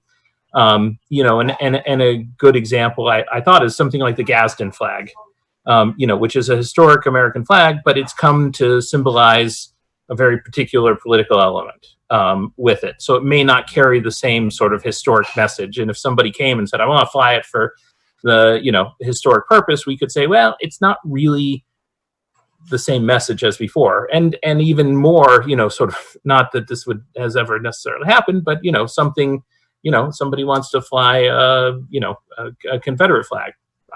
That's a historic flag, but it does not carry the positive message that if it ever did. And it would give the council those tools to make those analysis and decisions. So it then puts a time limit on. We fly it for 30 days unless the council decides we want to do it for longer. But setting 30 is sort of the default for these special flags. Some of this is sort of flag code geekery, which is, you can't have special flags bigger than the United States or state of Vermont flag. Then this is one of the things that I added, and it's a small thing, but I think it's sort of a sign of respect for people that dedicate themselves to public service, which is there is a whole protocol as to when flags are flown at half staff, and on the federal level, it's when the president, ex-president, or president-elect dies, or when the sitting vice president, chief justice, or retired chief justice, or speaker of the House, should die. And then you have the state level. And I thought, why not add a city level to this? So, if the mayor, ex-mayor, or mayor-elect should pass away, we would fly the flag at half staff, because being mayor, doesn't come with the big payroll. Why not get a half flag? As a sign of respect, current members of city council, kind of reflecting both the state and federal level, and then other designated local officials. So if somebody important, somebody who's dedicated a great deal of resources or time or talent to the city, should pass away, it would be a nice way to show respect on it as an official gesture, which I think is worthwhile. It has a couple of other, and then finally, I think this is a really important one. If nothing else, I think this is probably one of the most important ones, which is, any instance where a City of Montpelier employee is killed in the line of duty or dies as a direct result of injuries incurred while performance of official duties. I think we should have it as a policy that person or persons should be given that sign of respect. And so, not that any of these things were not possible before adopting this flag policy, but why not have this as sort of a go-to so we don't have to think about it? Because these are the kind of things that are not really things you necessarily want to or have to think about, but that way you have a policy and it falls to that default and it helps shape the decisions. But that's it in a gist. I'm happy to talk further, but that's not much else I can say. Well, I want to thank you so much, Dan, for your work and also for city staff's work on putting this together. I think the additions there are nice. I'll acknowledge it's a nice shout out as the mayor. I don't plan on dying anytime soon. But for previous mayors, I think that would be that would be very very nice. As well as for anyone people killed in the line of duty, people who, just other folks who have dedicated a lot of time to the city. I think that makes makes a lot of sense. Other thoughts, ideas, comments? Oh goodness, lots of people. I saw Jay, then Donna, then Jack. Go ahead. Yep, I just have one quick question. Dan, I appreciate the work and the geekery and staff work on putting this all together. It's very comprehensive. I'm curious about the 30-day time frame. I know that I wonder if we might want to build in a little bit of flexibility. I agree that there should be a time limit, that it shouldn't exceed a certain amount of time. But I wonder if we might want to build in a little bit of flexibility so that it doesn't have to come up every other meeting if the council does want to keep the flag up. I think that, Bill brought up the Olympic flag that flew when Amanda Pelkey was competing. And so, that was sort of a real discrete time. It made sense to have it flying during the time of the Olympics. But I wonder, something like the Black Lives Matter, is that something that, does the council want to have the discretion to, in one vote, say maybe up to 90 days as opposed to 30? I don't know what's best practice. I just wanted to just curious your thoughts on it. Well, just in quick response to that, Jay, I think the way the language is shaped, we have that authority to do that. It says, unless otherwise stated by the mayor and approved by the city council, it would be for 30 days. So, for example, if we decided to fly the flag of Switzerland because they had been really nice to us, and we wanted to do it for 60 days, I think we would be able to do that just by the initial approval or a subsequent approval if we felt, after 60 days, we still really want to have that Swiss flag flying. So I think there's flexibility here, and it's really not intended, at least in my mind, to limit exactly what you're getting at, where somebody feels, 30 days doesn't cut it, or 30 days is too much. Okay, that sounds good. Thank you. Sure. Donna. Say me? Yep. Okay, thank you. Thank you very much, Dan and staff. It's great to have such detail. I do have a question about the mayor and wondered if some of your examples came from a more mayor-driven organization. And like it says, I have them marked in 6 places. And the first one is under purpose. It must be approved by mayor and the full Montpelier City Council. Does that mean unanimous? No, I think it's just that the full council would have to go to the council for a quorum. And you're right, some of this language did come out of, I borrowed from other cities that had some of this phrasing, but I was conscious about putting the mayor sort of at the center. In part, Bill told a story to me about a flag issue that had arisen that was an accidental issue a number of years ago, where flags were put up and on banners that were, but there was no date to sort of remove them, and the city council, voted to remove them and caused a public stir. And the mayor basically stepped in and said, "No, I'm asserting my authority." And I think this was under Chuck Carpassus. And so, Mayor Caparis vetoed the vote of the council to take. Sorry. Yeah. So, it was just one of those things. I think it was. The mayor can veto the vote of the council. Well, I didn't know that. Power, Ann. Yeah. Okay. Been in the charter forever. Well, there you know, we just had very modest mayors. So sparingly. So I guess I sort of object to all of a sudden putting the full in there on that line.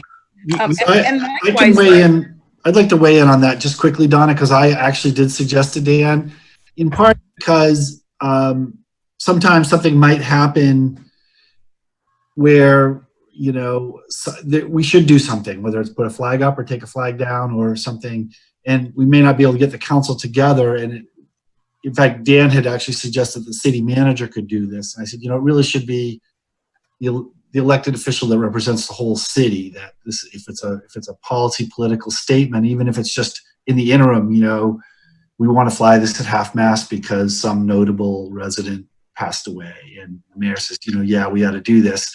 It was just, and that actually was what the outcome of that conversation was back. I think it was the early 2000s at the beginning of the Iraq War, and the council then said, you know what, we're just leaving flag decisions to the mayor. We think, otherwise they get too politicized, they get too, wrapped up in debate and that kind of thing. So I offered him that example. I just want you to know that's where it came from. Well, I mean, I guess I have to go back to understanding more about the veto. So if the mayor vetoes it, even if the council is unanimous, they can't override that veto? Yes, the council can. It's all in the charter. The mayor can override any vote of the council, can veto any vote of the council, and 5 of the 6 can override it. Okay, I mean, that's what, okay, I understood that you could veto it, but I didn't think it was like final the way I heard it the first time you said it.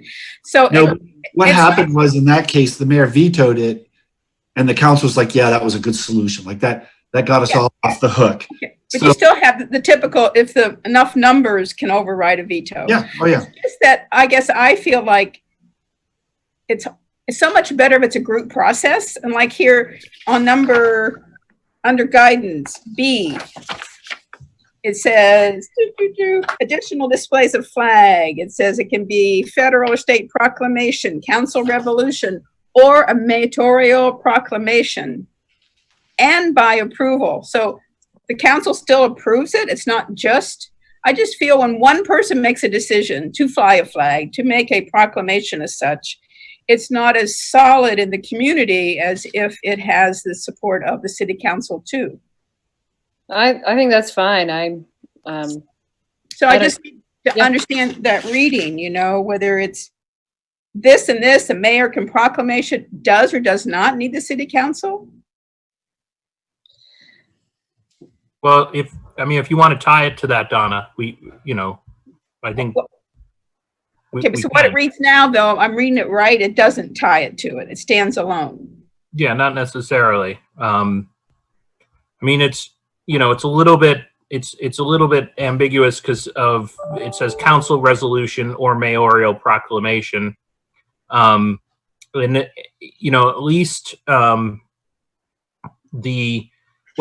it could be read as any of these would be a triggering event, such as a federal or state proclamation, council resolution, or a mayoral proclamation, and then by receiving approval from the Montpelier City Council as to any of those 3 triggering events. But we could certainly clarify that language and just simply have it be, by a city council resolution, and just simply make it, anytime. I guess I'd throw it to Bill.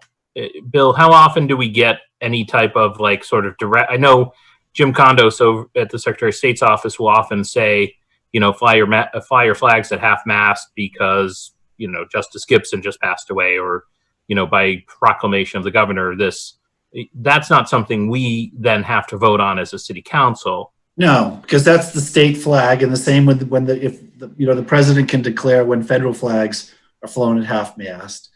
And so, part of it is that analogy that the president makes the call for the federal flag, the governor makes the call for the state flag, so should the mayor make the call for the city flag? I think that's different than choosing to put up a special flag.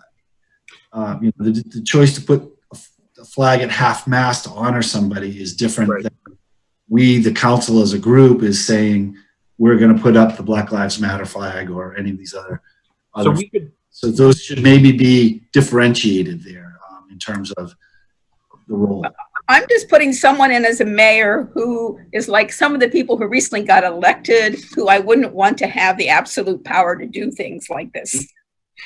So, I mean, one thing, the worst case scenario, and this language bothers me. And it's likewise. Your policy, do what you want. Yeah. Yeah, I think it just should be simple and straightforward, and so we can certainly change, and I think it's B1 that really Section 4 subsection B little I really talks about special flags, and we could change that language that says flag and banners may only be displayed upon and we could just simply cut out that issuance of federal, state proclamation, council resolution, or mayoral proclamation, and we could just simply say, shall only be displayed upon the approval of the Montpelier City Council and mayor. Well, right. So then my question was, the mayor votes. I mean, the mayor sometimes does, sometimes doesn't. So and by separating the mayor suddenly from the city council, it changes a different voting mechanism, does it not? No, the charter is really clear about this, that the city council consists of the mayor and the city council members. Oh, well, that's why I thought, but all this language separates the two. And sometimes we refer to as mayor and council, and sometimes we just say the city council, but it really all means the same thing. And, you know, the practice of the mayor not voting is really a practice. The charter doesn't actually prohibit it. By tradition and the council's rules of business, the mayor votes to make a fourth vote or break a tie. But there's no right. They can vote anytime. Issue if they want it.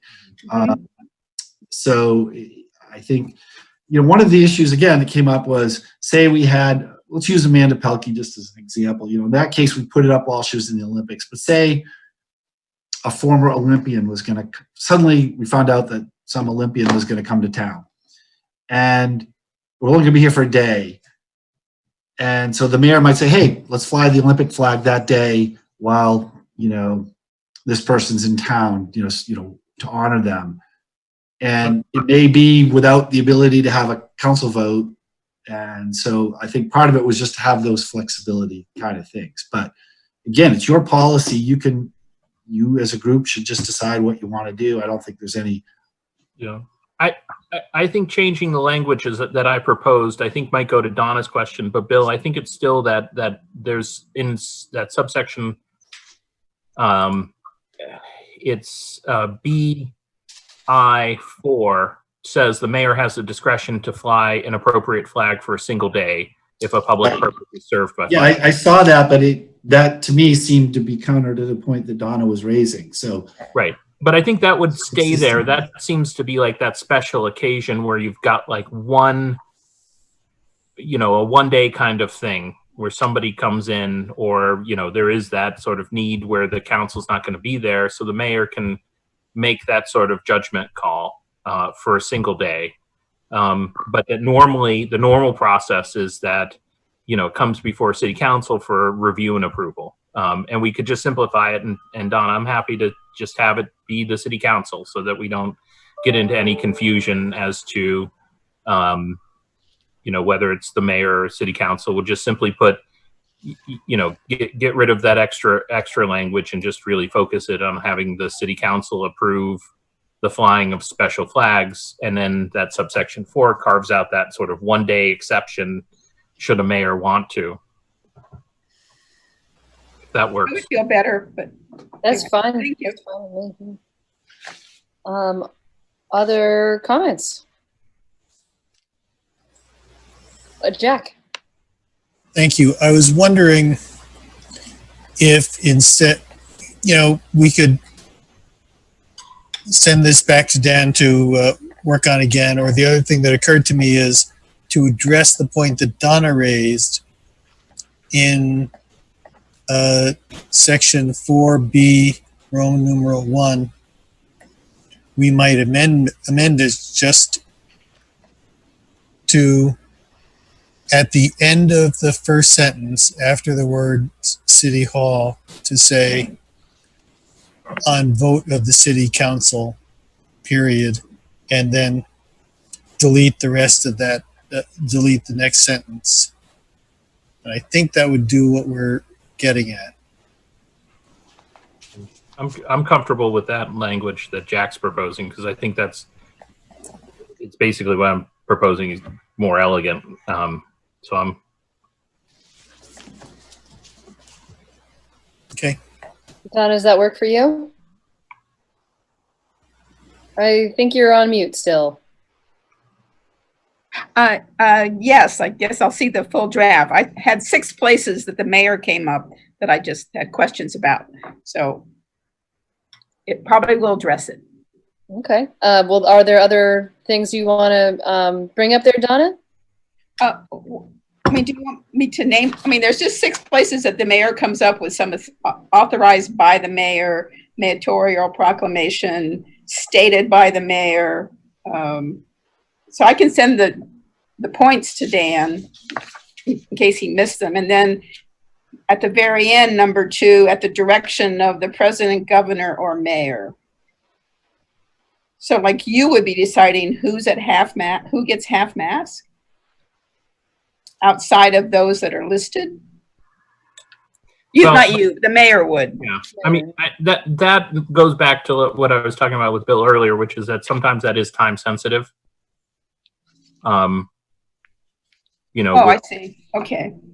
And I think that's different than choosing. It wouldn't be choosing a special flag to fly at half mast. It would be just choosing when to put flags at half mast, which, you know, again, and it would only be the city flag. Yeah, we can't put the other flags at half mast. Right. Right. Okay. Thank you. So, Donna, does it make more sense to you to send the other piece, like places to Donna and then have us revisit this? Or do you want to, or are there other thoughts from other folks about all of this? Yes, Jack. One other thing on the point about display of flags at half staff. C1 says the flag shall be flown at half staff for a period to be prescribed under the following circumstances, and then it doesn't say what the period is. And I think that there's, at the federal level and maybe at the state level, there's a certain standard practice, and so I don't know how we would address that. But again, since the half staff thing, it seems like we're trying to make it be self-effectuating or automatic, indicating what the period of time would be in the resolution or in the policy seems to make sense. I can add sort of a standard, just look to see what both the federal and state, and just model it off of that. And just I can add language. So I'm happy to take it back and make these 2 changes and then bring it back up in July, if those are the only changes.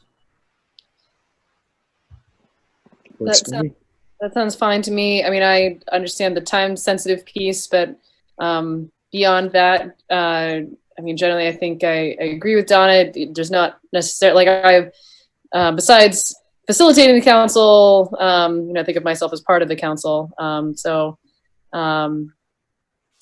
Unless there's but again, you know, unless there's a reason, like, you know, it's time sensitive, then I think that makes sense. Any other thoughts on this? Okay. All right. Well, and thank you again, Dan, for all your work on this. It really is great, and I think we'll so we'll take that up again in July. Does that sound about right, team? Yeah. Yeah. Okay. Great. All right. Okay. So I want to acknowledge that it is 8:20 right now. Would folks like to take a break? I suggest yes. Okay. All right. So we're gonna take just about is 5 minutes okay? 5 minutes is all right. Okay. So we'll take a 5-minute break and be back at about 8:25, and we'll go from there. All right. Thanks.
come back from our break, and so the next item is just revisiting the COVID-19 budget adjustment, and we had taken this up, I think, to hear particularly from Montpelier Live or the Montpelier Development Corporation.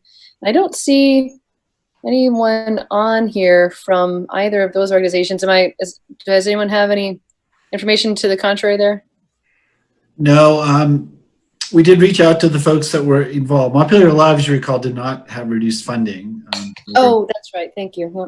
But we did let the other 8 folks know, and they've indicated that they would not have people here at this meeting. They said they understood, and obviously wished it weren't happening, but they understand the reasons why, and that we're making reductions across the board, including to city operations. So we did not, as you know, just to remind everyone, there were no reductions in any of the funds to community service agencies, nonprofit agencies dealing with mental health and those things, or no reductions to Montpelier Live. Okay. The way I want to sort of organize this time is see if there's any clarifying questions from council. And then if there are folks from the public that want to speak, then we'll hear from them, and then we'll revisit our conversation. So any clarifying questions from council? Donna, and then Laura.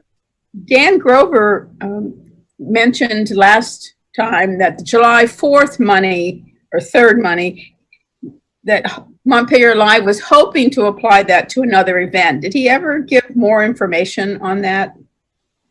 Specifically of what event they were planning? They were hoping to do something in the fall, but still not sure whether that's going to be feasible. And okay, there's no reason why we can't look at our budget at that time. It's $4,500. It's not one of the big reductions.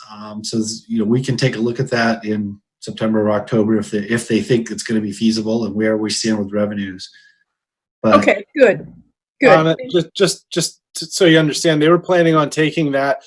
In October they do the Moonlight Madness event, which is just promoting a Saturday. It's typically like it's either a Friday night or a Saturday evening sale, and a lot of local businesses are involved.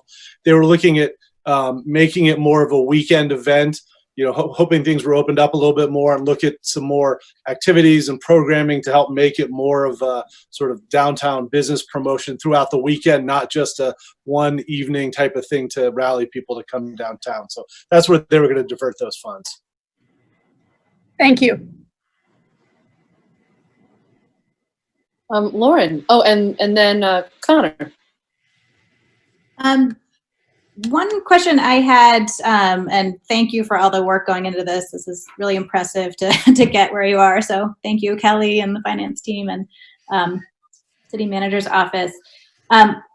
Just knowing that there's been a lot of state conversations around homelessness and money that's been going from, that was one of the areas where some of the CARES funding was able to go into. And I assume that's kind of part of the analysis here. So there is a proposed reduction. There have been new services and opportunities available. There's also, we can't use the system that we've used of shelters, likely this year. So just if there's any update or more information on that piece, could more of that money potentially be coming from the state to help support our efforts to support our population experiencing homelessness, or is it just too early to know?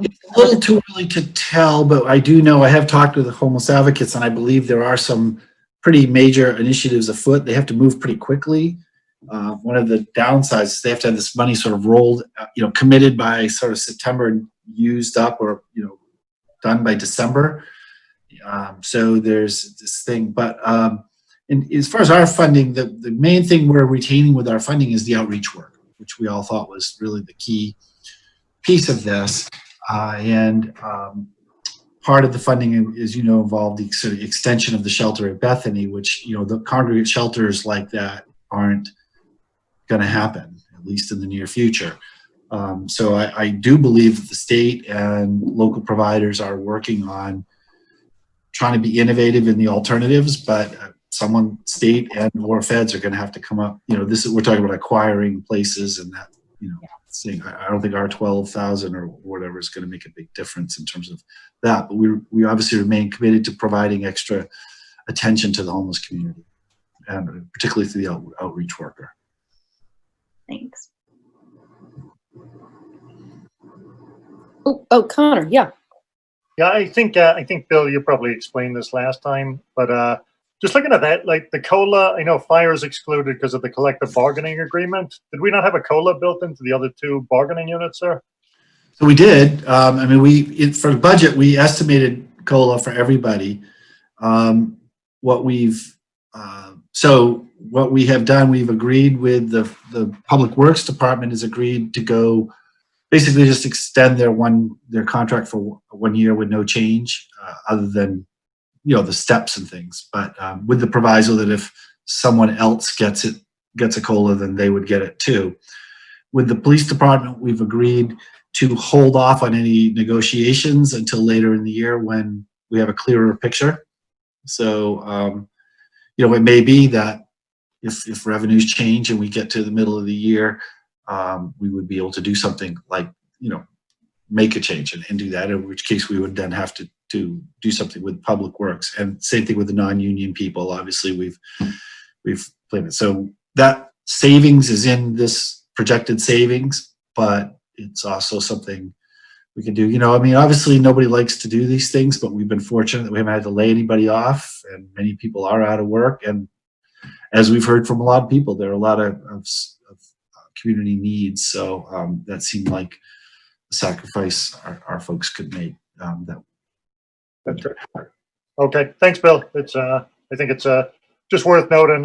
We appreciate the employees stepping up here to agreeing to that. It's and I think it's a compassionate budget with no layoffs. Yeah, agreed. Dan.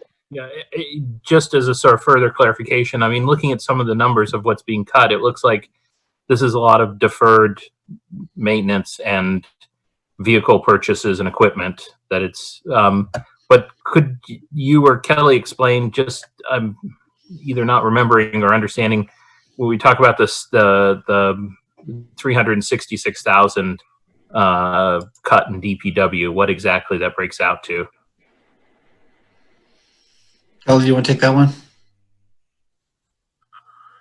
Yes, I'm happy to. Let me just pull up my sheet here.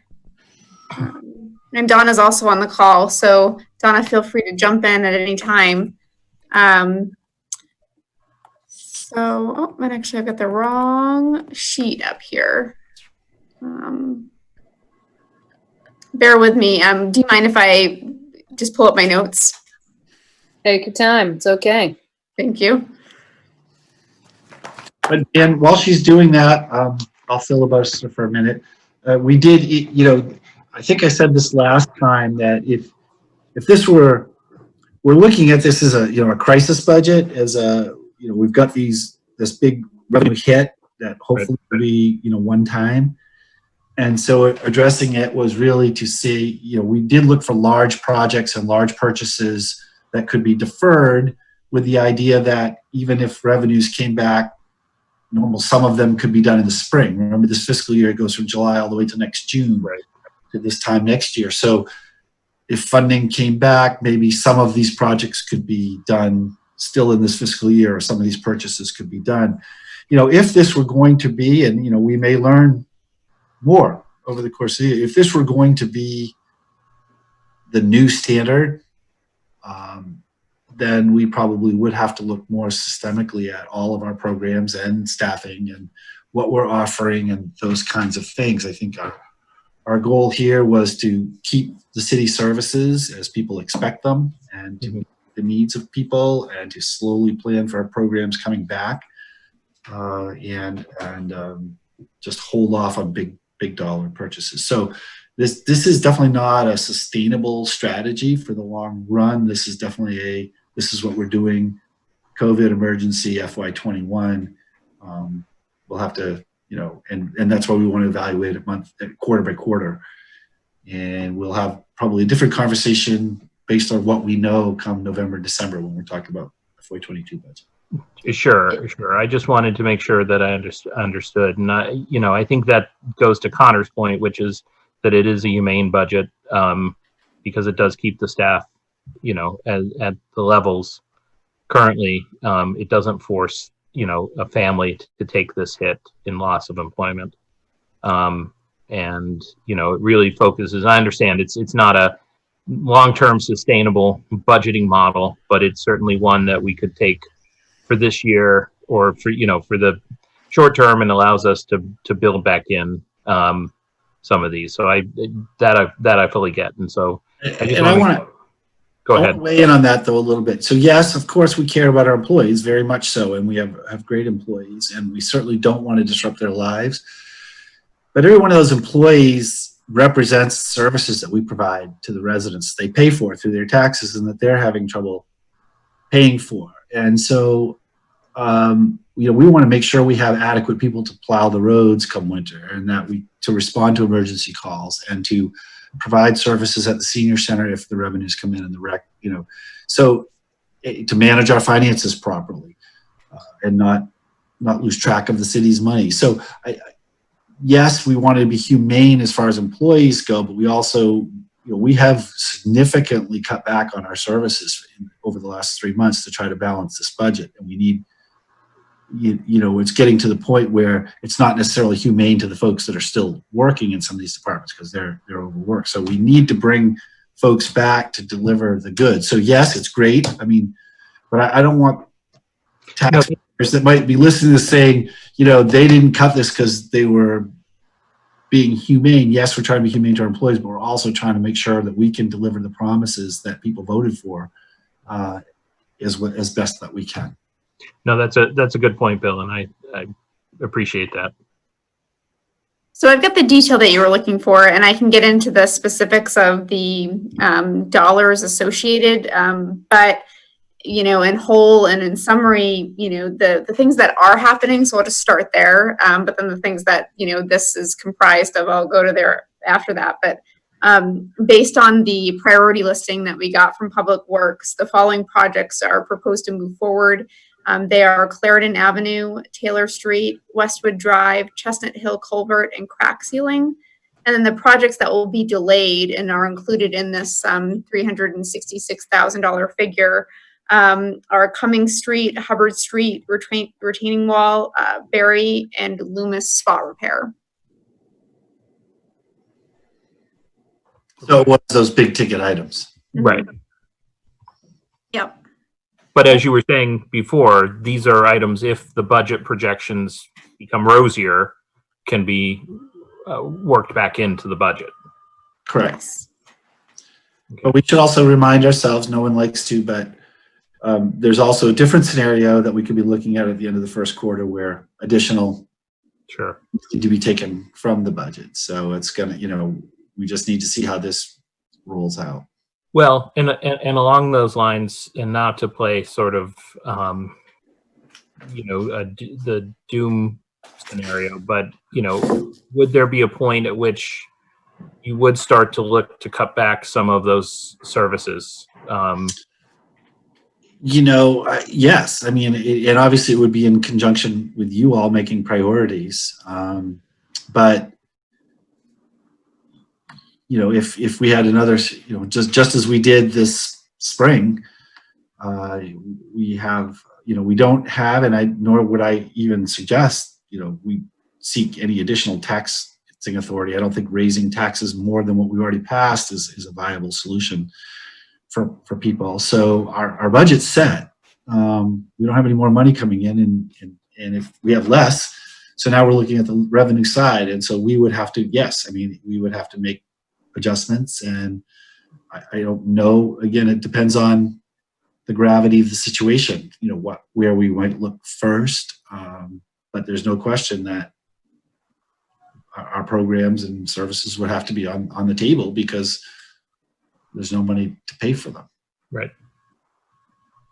I think the other part of what's occurring in the coming fiscal year is we're not bringing back our staff as early as we would have liked to. We're also handicapped in terms of the amount of everyday work that our team can do. We're not filling positions that are vacant in public works. And so that will reduce not just the projects that we can handle, but these everyday situations. And, you know, that may include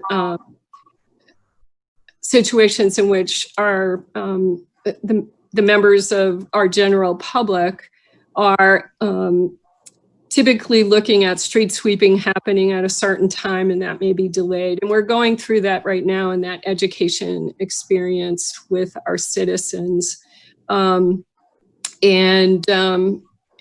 So I think that the expectation for the amount of work that will be able to be accomplished that's typically done, regular, putting up signs, taking things down, aside from responding to emergencies, it will be slower in the coming year. And that's not to say that we won't have a healthy environment for our residents to live and work in, but it will be different. And I just want to make that point so that we're not expecting the same level of service, even though we're not doing the projects that were planned. And I think it will also impact the following year because we have a plan for the following year for the number of projects. So we're missing projects this year. We're working with reduced efforts because of the lack of staffing. So we'll need to talk about that as we go forward, even if everything recovers, because we just can't possibly make up the time.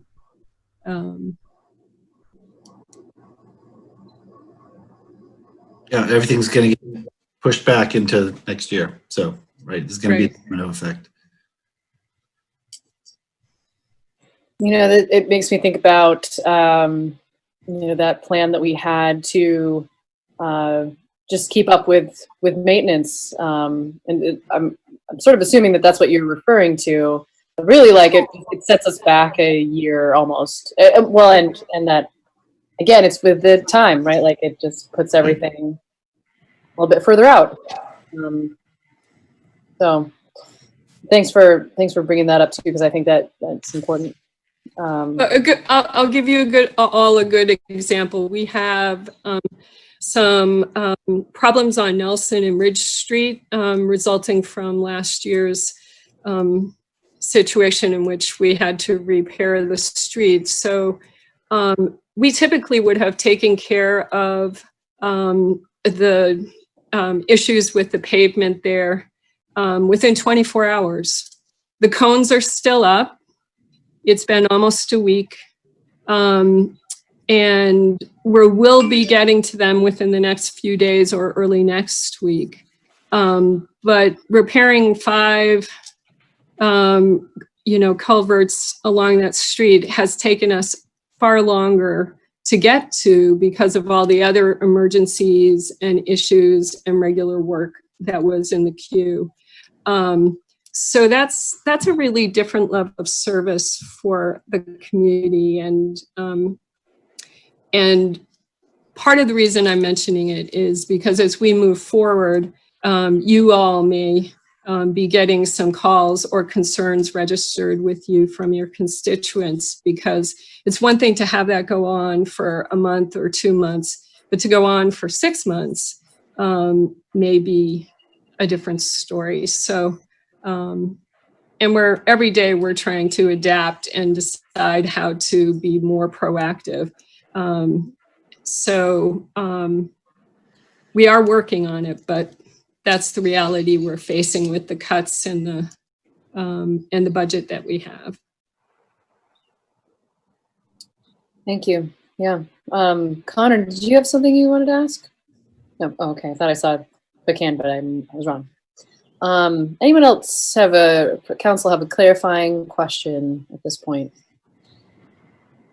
Okay. So If there are folks that want to weigh in from the public, now is an okay time to do that. Feel free to either raise your hand by clicking on the participant button at the bottom of your screen, or just unmute yourself.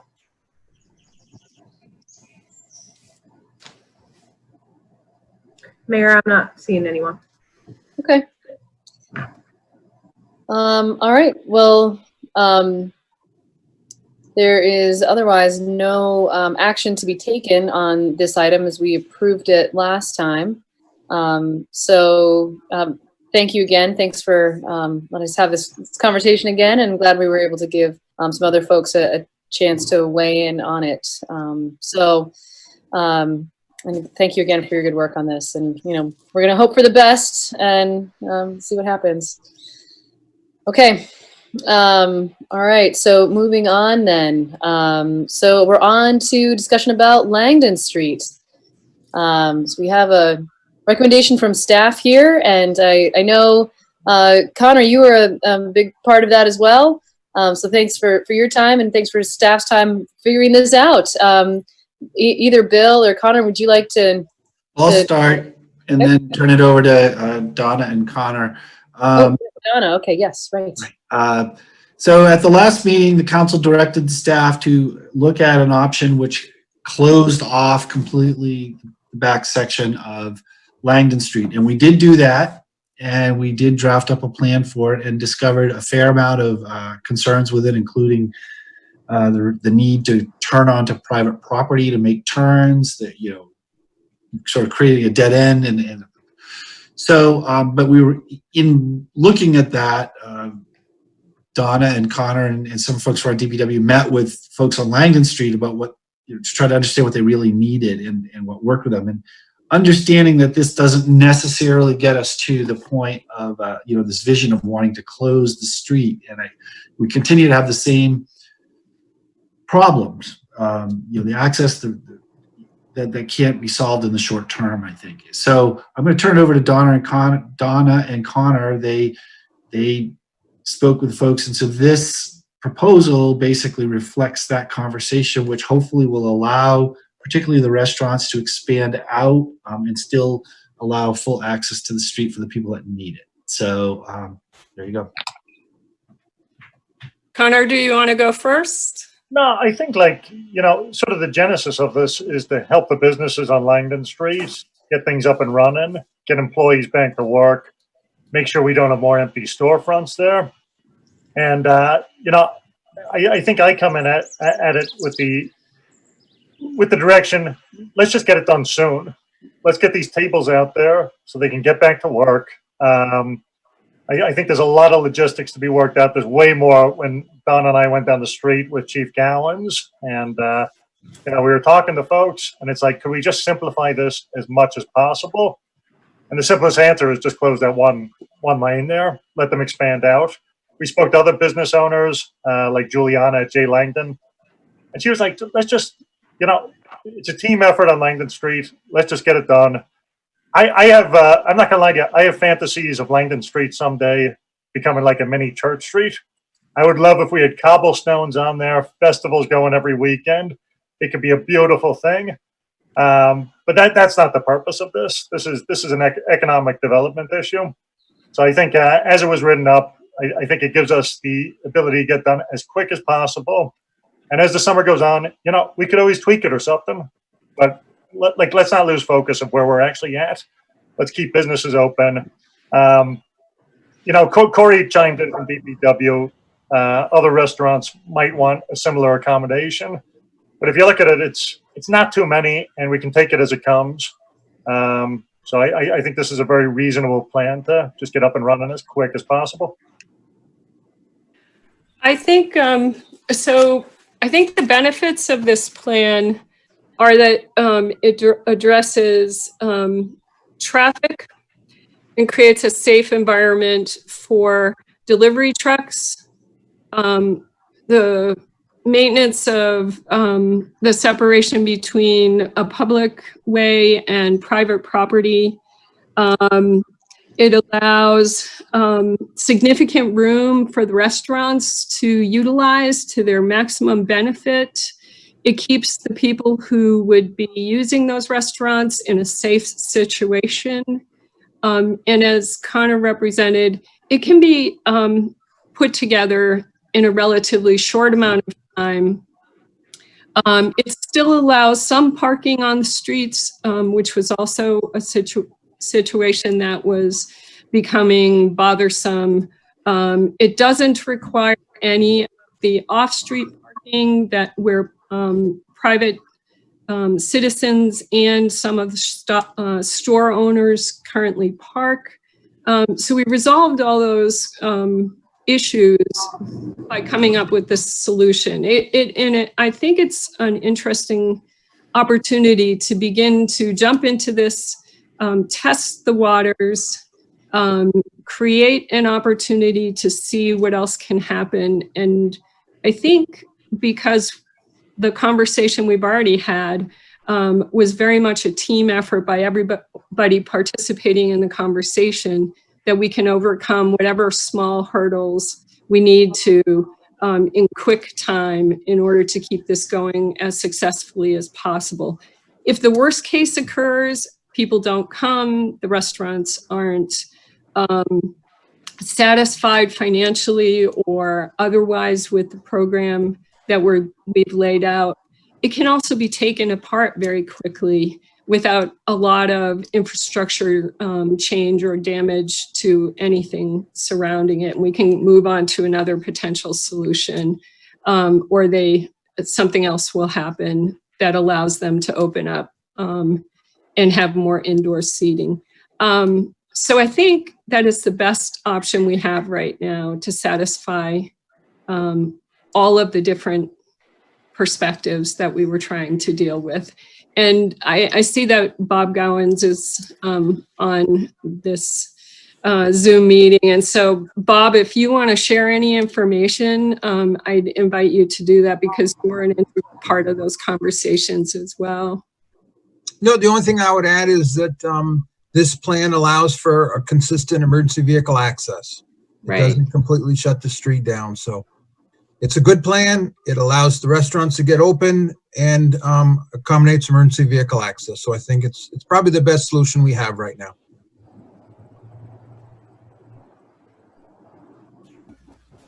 Okay, well, it seems like this would work and meet the needs of some businesses on the street. And you know, I remember early on we said we were interested in entertaining some alternative ideas, and if businesses had ideas for something out of the box, so we would certainly be interested in entertaining those ideas and, you know, working with folks as much as we could.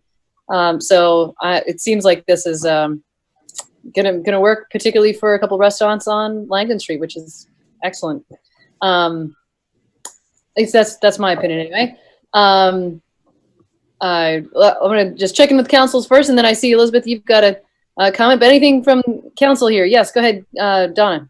I just would like to thank Donna Casey and Bob and Connor for the time, and it looks like a creative way to do something small enough we can do it soon and not disturb too much of what's going on there, but add something to enhance for the businesses. So I think it's good. I support it.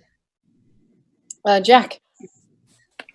I agree with Donna. I think what we're trying to do here, and I spent time like all the rest of the council out on the street trying to figure out, walking back and forth up and down Langdon Street and with the tape measure and everything, trying to figure out exactly what we could make work. And as much as some people, probably myself included, like the idea of having Langdon Street be a pedestrian mall or something, the practicality of doing it raises some challenges that I don't know if we'll ever be able to resolve. And certainly we were not able to resolve in the timeframes we're talking about here. So I think that being able to do something that works quickly is of great value. So I support this also.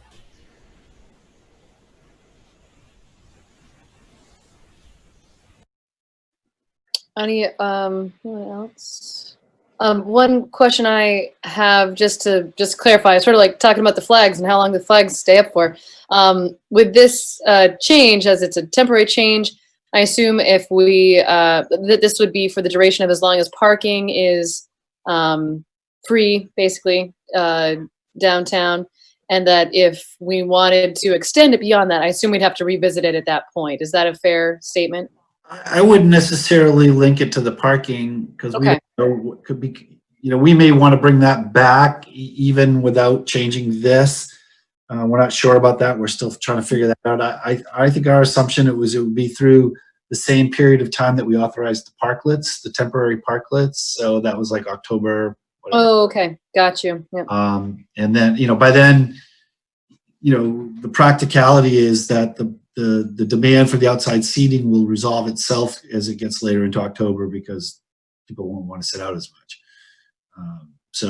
Just be too cold. So I would think we would do it into October, and if the restaurants say, hey, nobody's sitting there, we can end it earlier, but in the meantime, no later than whatever the parklet date is. Incidentally, we've had 2 applications for parklets already come in. Great. Okay, that's encouraging. Dan, did you have something? And then let's go to Elizabeth. Yeah, no, I was just going to echo what Bill said, is that I envision this as tied to the parklets. Great. Elizabeth. I just wanted to say that I know that Bill and Dan Groberg were on the VCRD Streets for Success call a number of weeks ago. And, this is, I just wanted the greater Montpelier community to realize that this is an initiative that's being encouraged through the state. And I'm so happy that Montpelier is jumping in and supporting business by looking at different possibilities of what can be done with Langdon Street. And it is such a complex issue. And one of the things that was discussed in Streets for Success is that trying these very low impact pilot projects give us a sense of how things can work and allow us the mobility to try something and potentially try something like it somewhere else. So bravo to all of you who've put in so much time. I really applaud your efforts. Thank you. I just want to add in here.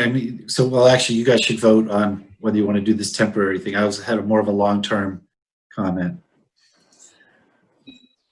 Connor, go ahead. If it's appropriate, I know we just said discussion, but if it's appropriate to make a motion, I would move to approve the plan outlined in Donna Barlow Casey's memo. Second. Further discussion. So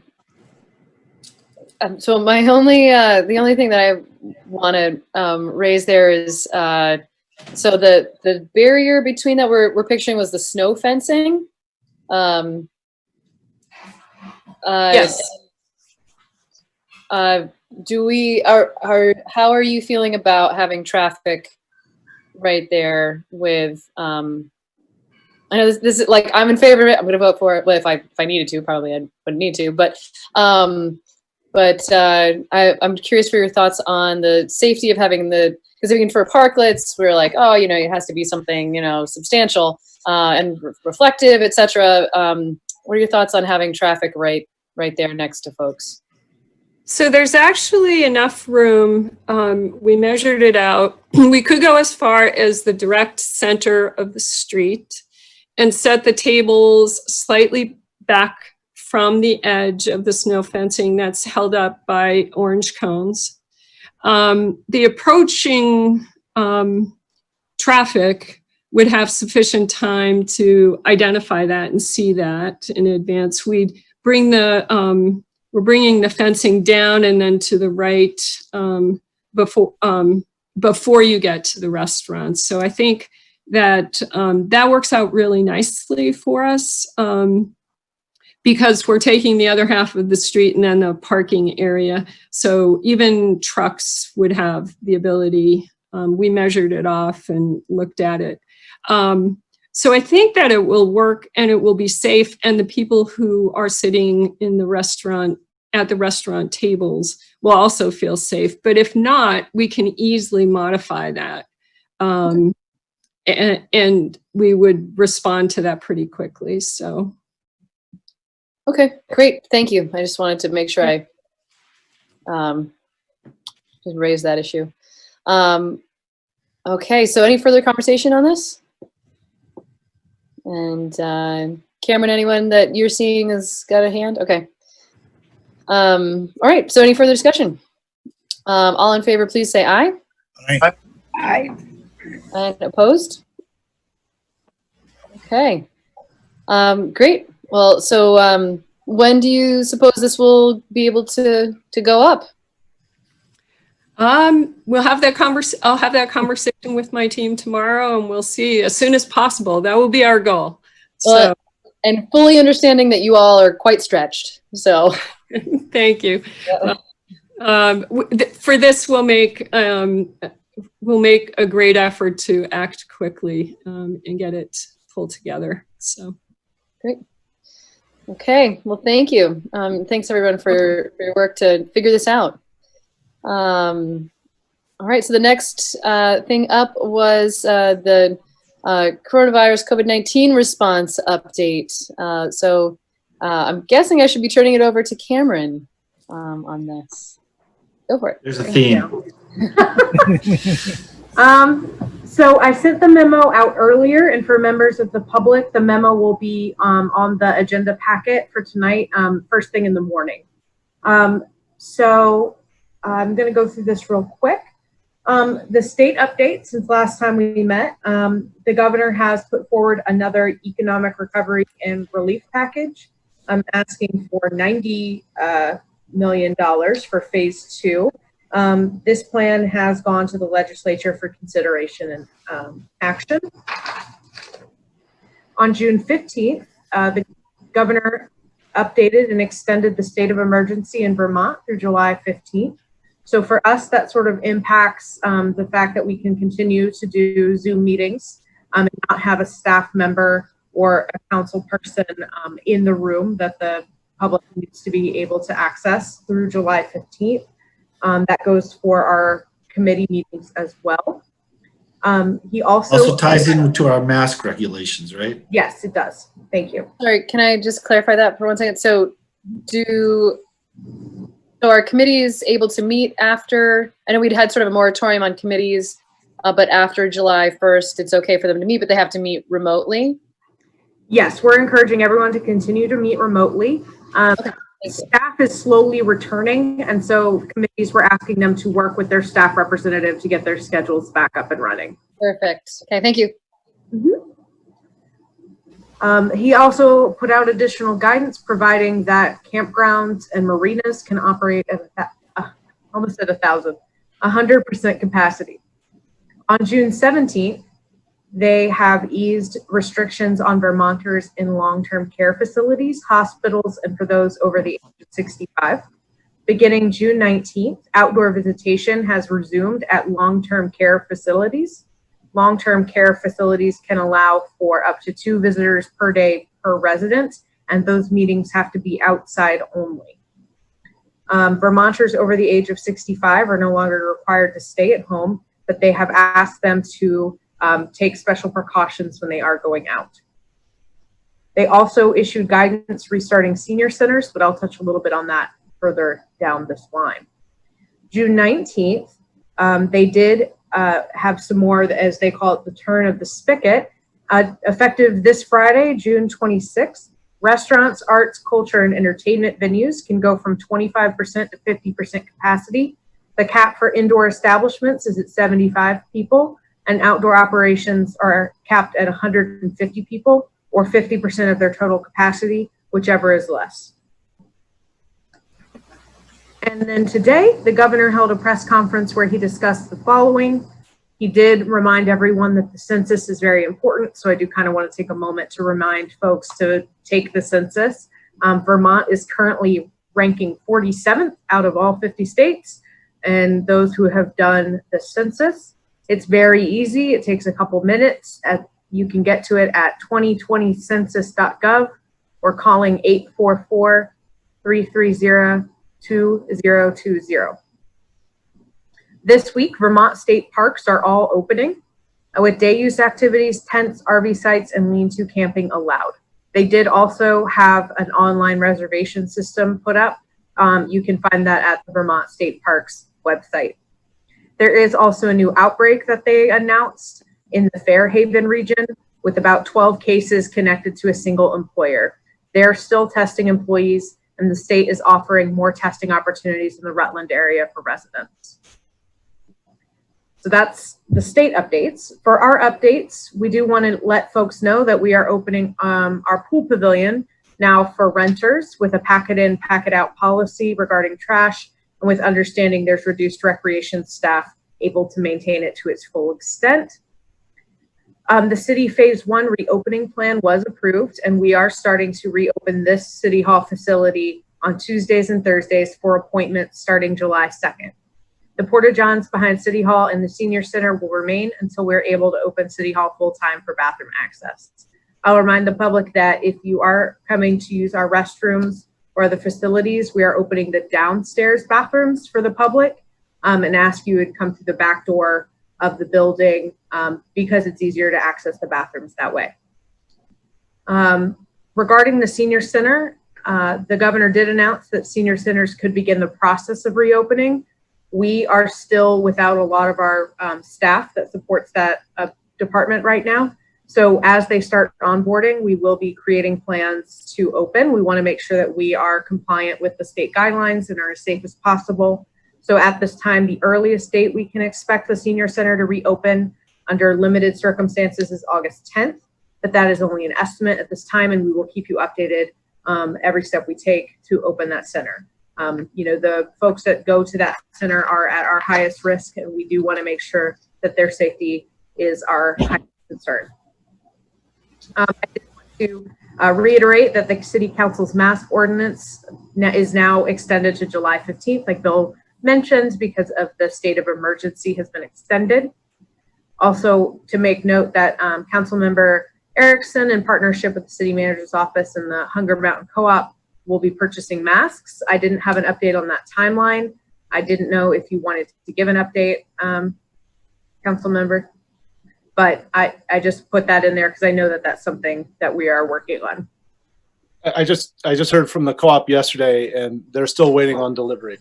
Without they were hoping it would have been last week, but as soon as I get an update, I'll let you know.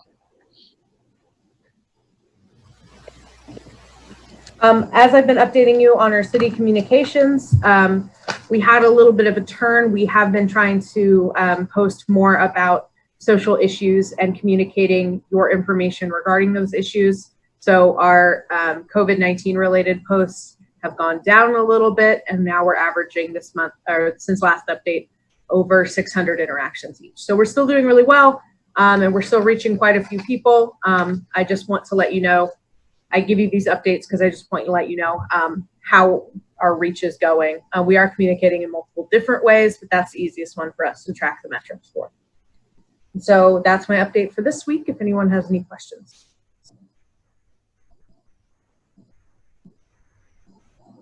Not seeing any questions necessarily. Anybody? Okay.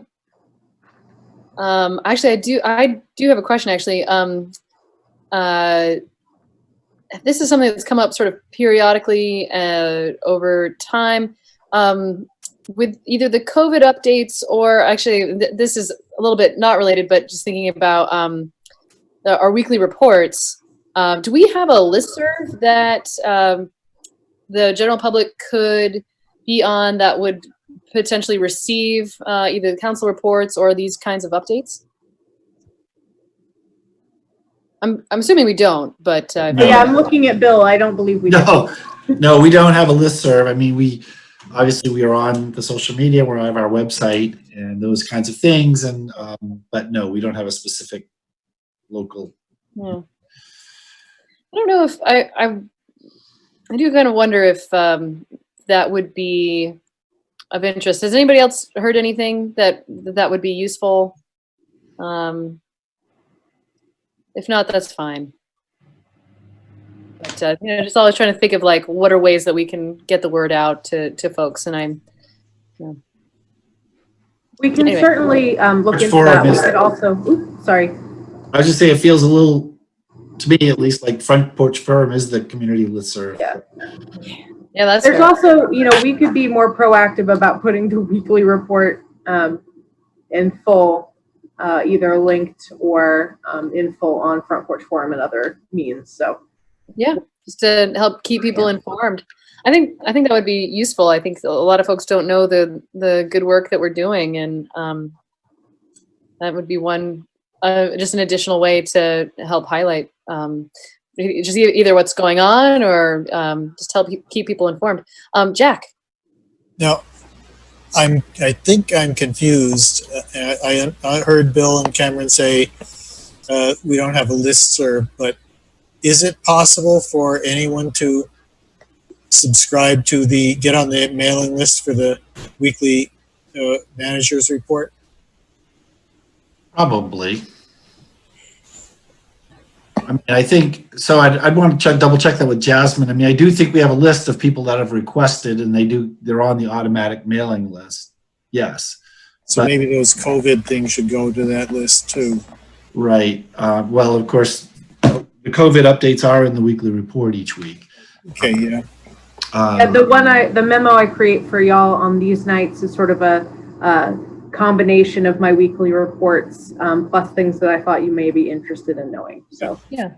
Okay, so people can get that. Mm-hmm. Okay, good. Thanks. Yeah. That's what I thought.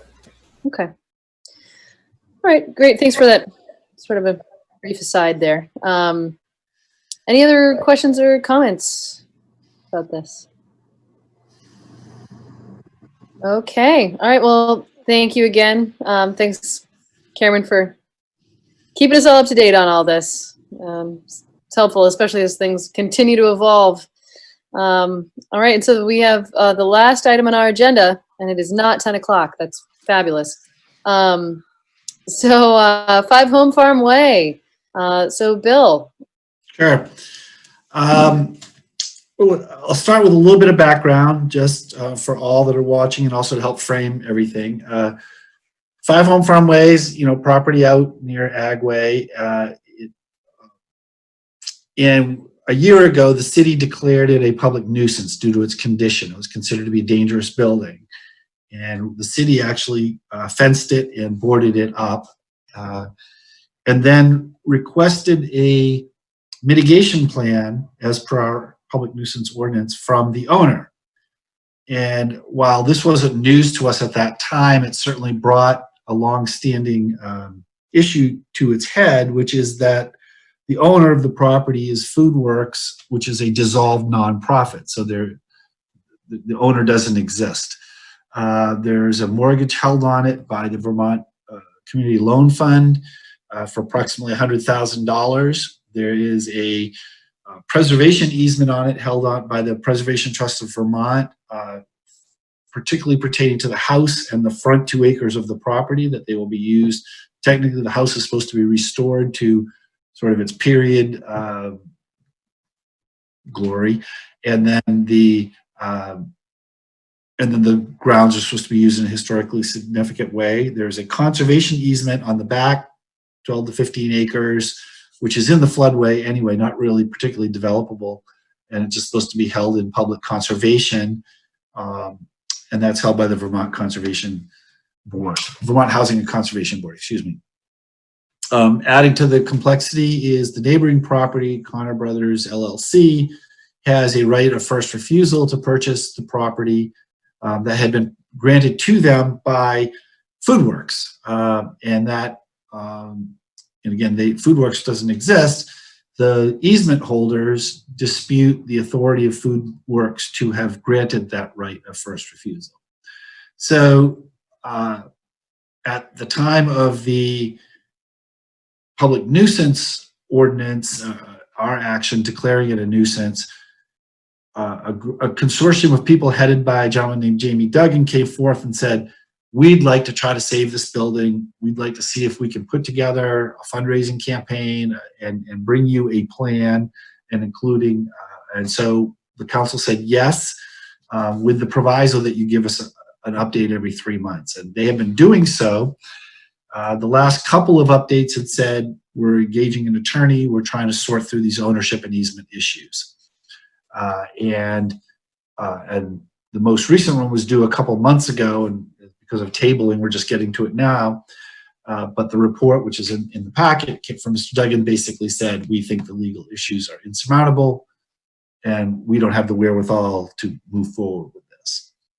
So at its simplest, the question back before the council is, we have an enforcement order out there. We asked for a mitigation plan. The party that we authorized or granted permission to develop one has said that they're not going to do it.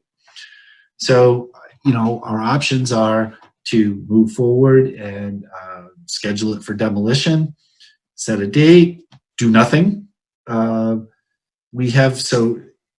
said that, we've been in conversations with these groups.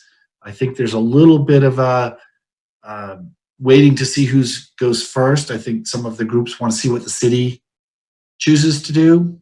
And I think those of us from the city would just as soon see them resolve their differences and come up with a plan. And I certainly don't want to speak for any of those groups, but that's been what I've heard. We have engaged an attorney. The Attorney General's office has been engaged. Two things I can tell you since the last meeting that have changed that are of some substance. One is that the Attorney General asked the city to look into the issue of declaring it abandoned and what that might mean for the various easements. He wasn't sure what that would mean, so he said, you need to look at that and see if that's a way to go. The second thing is our attorney asked me why, who's new to this case, asked me why we hadn't sort of put it up for tax sale or taken it for taxes, and my response was, well, it's a nonprofit. It's owned by FoodWorks, so it has been tax exempt. And his response, which was good advice, says, well, the statute doesn't say who owns it. It says, is it being used for those public purposes for which are tax exempt? And the answer right now is no. So we've recently listed it as a taxable property in hopes that might also prod some people to taking extent. I don't know that. I mean, it's still, there's a period of time. It's not like we'll be taking it for tax sale tomorrow. We've got to go through tax cycles and them not paying. And who knows, perhaps the mortgage holder will pay the taxes so as not to lose their interest. But that is a change. So that's happened. So I think the purpose of this conversation really is to ascertain what role the city wants to play in this. We've been trying to be a broker. I think the Attorney General is probably a better a better neutral broker than we are, since we do stand to have, under almost any scenario, the back 12 to 15 acres would be coming to the city for public use, some sort, whether it's recreation park, community garden, dog park, any number of public areas, public things that could benefit the community. I think the Preservation Trust might want to see the city take the front 2 acres, and understanding that the building might need to come down as long as the rest of the property was sort of signed and used for public use and made clear that it had some historic significance and that it would be a fully open park. And I think, I don't know if we have interest in that. I think that certainly the Community Loan Fund would like to see themselves get paid off under those circumstances. And again, I think we might have a challenge from Connors that they have a right to first refusal. I think from the city's perspective, absent a clear directive from the council, and that just because we haven't talked about it, I have stated regularly that the city is neutral on the house, that we would be happy to see some sort of public use, but we'd be equally happy to see additional taxable property, additional jobs, that we see a public benefit to either outcome. And so we're not here to push for one or the other. And we would support a solution that resulted in those. And actually our Parks Director weighed in favor of that as well. So that's the nature of the conversations, I think the key questions is, do we have strong feelings about the house property?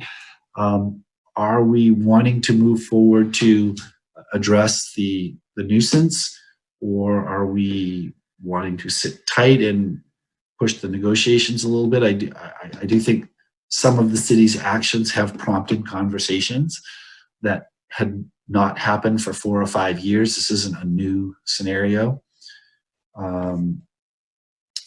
So I think we've stimulated some discussion. I don't know, what each group has to do. In some regards, I can't overstate this. The real controlling factor here on the house portion is the easement, the preservation trust easement, because as it stands now, a person an entity acquiring that property is required to bring the property back to its full, former condition, historically accurate condition. And I think that is what has prevented the bank, the community loan fund, from foreclosing. And I think it's certainly prevented others from wanting to just buy it from the community, loan fund, or, and who can even sell it, right? Because whoever, at this point, you're assuming that liability. And I know that the Preservation Trust has been asked to remove that easement, even has been offered to have it, the amount of the investment paid back to them in exchange for removing it. And thus far, they have not done so. The staff simply says, it's up to our board. We can't make that commitment. They don't usually do that. I don't know if it's ever been brought to their board. So those are the scenarios. Whereas I think the back portion, the VHCB portion, there's not much debate that should ultimately come to the city and be used for public use. So we're really talking about the front portion and what our role is and how aggressive we want to be with regard to the house and the condition of the house. And mindful of the fact that the city has declared it a public nuisance. Just as a clarifying question, Bill, could you describe a little bit about, I don't know that this is the direction we should go, but if we were going to be collecting or basically billing for back taxes and basically come to the point where it was a tax sale, could you just describe that process? Like how long would that take? Do we just say, here's a bill for all the, the back taxes? So first of all, we can't bill for back taxes because we didn't list it as a taxable property. We had listed it as so it starts now. I am not 100% conversant. There may be actually a couple of attorneys that know more about tax sales than I do on our board. But there's a period of time that has to go by with back taxes. And after that goes, I want to say it's a year or two at least, then the city can say, we want to redeem our taxes. So someone can pay off the taxes, then there's a certain period of time where the owner has the right to redeem, to pay them back. And a lot of people do that for interest because then they collect interest on that payment. If then the owner never pays off the original tax sale, then that person becomes the new owner of the property. So sometimes, and many cities will themselves buy the properties at tax sale as their own investment. And they can either get paid back in the future by the owner or then own the property. I have no reason to believe that if we put this up for tax sale, it's entirely possible Connors would pay the taxes on it, or the bank, because they want to protect their investments. Sure. So having it go to a tax sale, it doesn't necessarily mean that it would come to the city. It could, but someone else could also. It would open the door for someone else to claim ownership and actually be a real owner. And I guess one of the outstanding question that we're looking at is under those conditions, do those easements and restrictions carry forward, or are they extinguished when the property, I don't know. So it's still, the number one reason no one no one wants to buy the property as is because you can't do anything with it without a giant investment of money. And I think if someone were to go the route of, if there was going to be a fair and equitable solution where so everyone was made whole, it would seem that, from a financial perspective, I don't know if these groups agree with this, but I would think that the bank would need to get paid off. That's 100 and some odd thousand. The easement would need to be paid off, which is 57,000, and then someone's got to pay for demolishing the building, which is going to be at least 50,000. So you're talking 200 plus thousand just to get to a parcel that may or may not. Who knows how developable it is? We don't know what other issues there are with that. Okay, thank you, Dan. Oh, sorry. I was just going to add. My general understanding, at least in tax sales, is that easements usually do go with the property. Liens, mortgages, they get discharged. But something that's an easement that runs with the land goes with the land, even in a tax sale. And the basic rule in a tax sale is you have this accumulated back taxes that almost never amount to as much as the mortgage investment. So it's it's going to be several hundred. It's not going to be several hundred thousand. It's going to be 10,000 by the time it ever gets to a tax sale. And it's an auction, and then it's a year of redemption. And it's not the fastest process either. And a lot of stuff can happen within that. So I just wanted to offer that. Yeah, it's definitely not a golden solution, but it is at least a minor change in status that's occurred since we last talked about this. So I thought you all should know about that.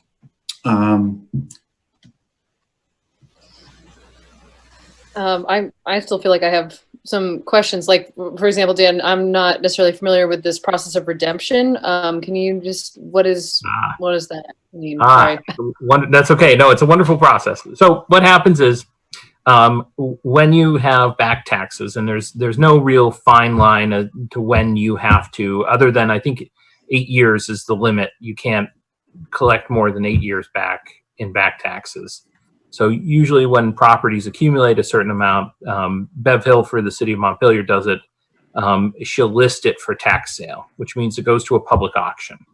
And a lot of people do bid on it, and they can bid in excess of what's owed on the taxes. And that money is then held by the city, and they take the first amount of that money and they pay off the back taxes, and the rest is held in sort of an escrow fund, and it sits there. And the owner has 1 year in which they still own the property, they still control the property, it's still theirs, in which they can redeem the property by coming up with everything that's owed. And that means the taxes that have been paid on their behalf, the interest on those amounts, usually any type of fees that the city has accumulated to a certain amount in doing the tax sale, but that has a limit. It's about 15% of the taxes owed. And then usually you have to come up with actually the other amount of money that the person is holding, just because you make the bidder whole to redeem the property. So for example, if it's 10,000 owed and the person bids 40,000, you're going to have to come up with that 40,000, and how that gets allocated is a little bit complicated, but you got to come up with that whole chunk of money, and then you get the property back, and you basically buy it back, and you have a year. And at the end of that year, that's when your right as the owner disappears. And it's gone, no longer yours. It's now owned by whoever put in the winning bid. As you can imagine, there's all kinds of issues with that. And every title insurance company in the state of Vermont despises tax sales because they can complicate title in unexpected ways. And so it's not a good way to go about transferring property. I mean, it may be a solution here because it removes some of the loggerhead, but it is a complicated process, and it has a number of pitfalls, and you have due process, and it's especially difficult here because the entity doesn't exist. So who, you could always have somebody come out of the woods at the last minute and go, I'm the owner. I've declared myself by, filing something that I'm the new Food Works, better than the old, and here's my money and give me my property back. And there are stories like that. I actually just represented somebody who helped someone who was in a tax sale buy the property out from underneath the person who had won a tax sale. So it was, these are, you think tax sale, you think plain vanilla ice cream, but it's really rocky road. Thank you. That's helpful. Did I see some other hands? Okay, yeah, Elizabeth. And then Jay. I'm going to defer. I think I'm going to defer to Jay first, and then I'll speak. Okay, fair enough. Thank you, Jay. Go ahead. Thanks, Elizabeth. We may share some similar thoughts here. I think it's important to point out with this property that there's a lot of local interest, particularly in the back, 12 to 15 acres as for public use, particularly around agriculture.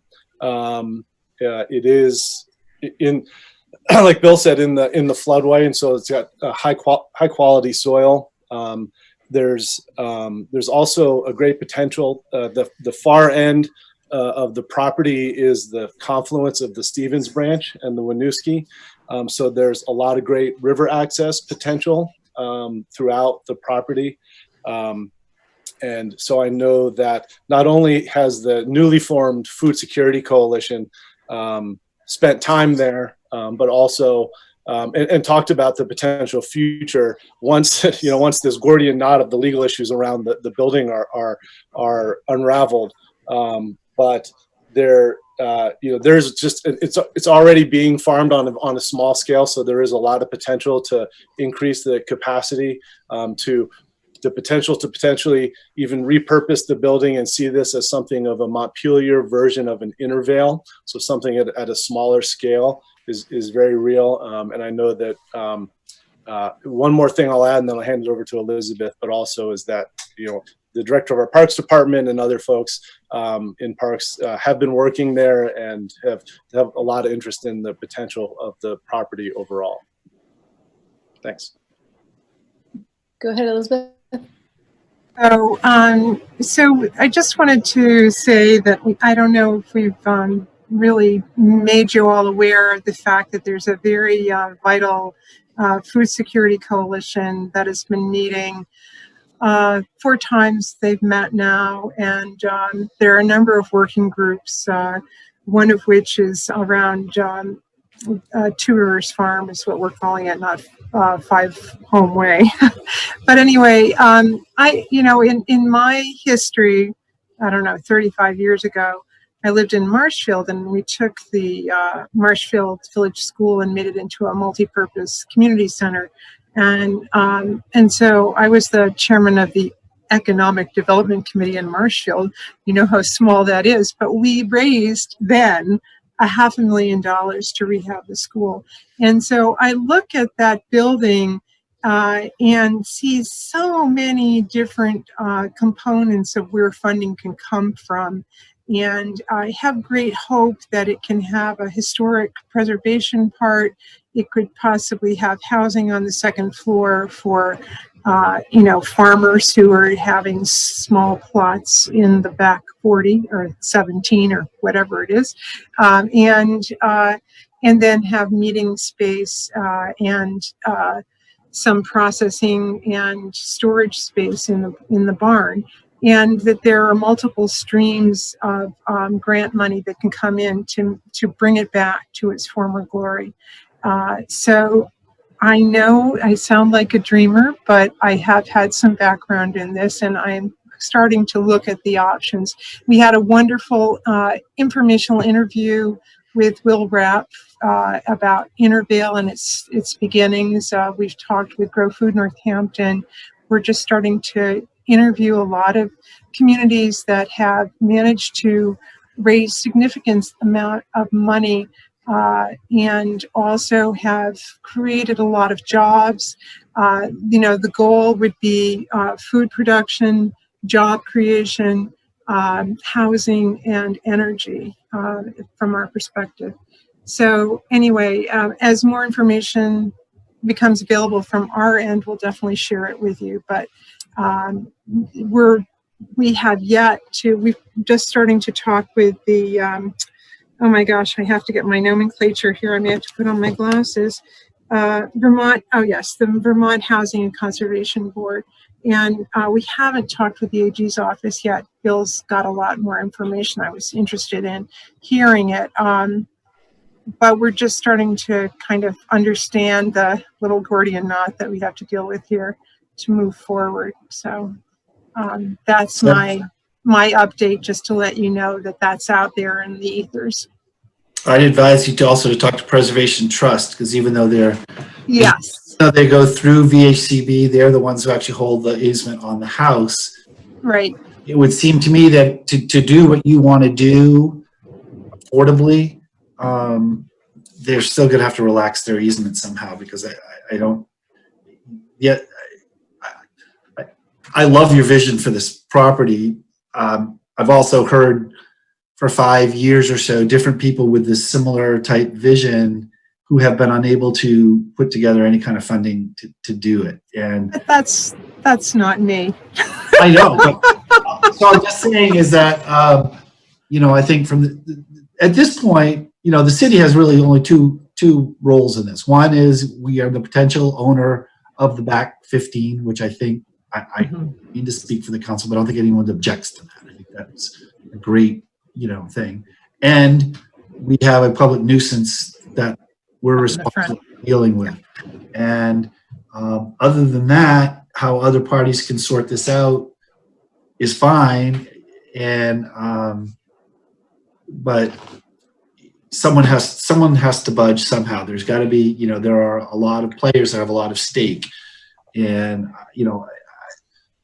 I know you can get things done, Elizabeth. I also know that I've sat around those tables with many of those same people for a long time and listening to a lot of that, Paul Bruns of the world and the folks that have moved a lot of mountains in Vermont. And, here we are. The house is going to fall in and won't be of historic value to anybody because nobody will have done anything. I appreciate your viewpoint, Bill, and I want you to succeed. I'm just going to tell you I'm going to give it a go. All right. Okay. Other thoughts from council? Otherwise, I have I'm trying to outline what are our choices, what are our options, so that we can just be clear about potential options moving forward. But go ahead, Jack. When the question of the public nuisance came up, and the potential rescuers of the property came forward, I was very, very skeptical. I thought it was probably unrealistic and nearly impossible that the money would be and the ways would be found to bring this property back and really make their vision happen. But I was certainly willing to have the city seal off the property so that it didn't pose an immediate danger to public health and safety, and give the people who at the time seemed to be the people in the community and in the area with the greatest degree of interest in making something of this property, give it their try to come up with a plan and come up with the financing to make something happen. And it turns out that they determined that it wasn't possible for them to do that. I don't know that it's not possible for anyone to do that, but nothing in the interim has made me any less skeptical of the prospects for this property. And I've been told at many of these meetings that this house is of great historical significance to the city of Montpelier, but, and maybe this is the site that it's always stood on as long as the building's been in existence, but it's hard to picture that property becoming a vital part of the life of the community, given where that property is and where the center of the community and the population of the community is now. So I think it's important for the city to protect its interests, especially protecting the public health and safety. I'm not determined that we should go in and demolish the house next week, now that the people who thought they could save it have thrown in their hand. But I don't want to wait forever either.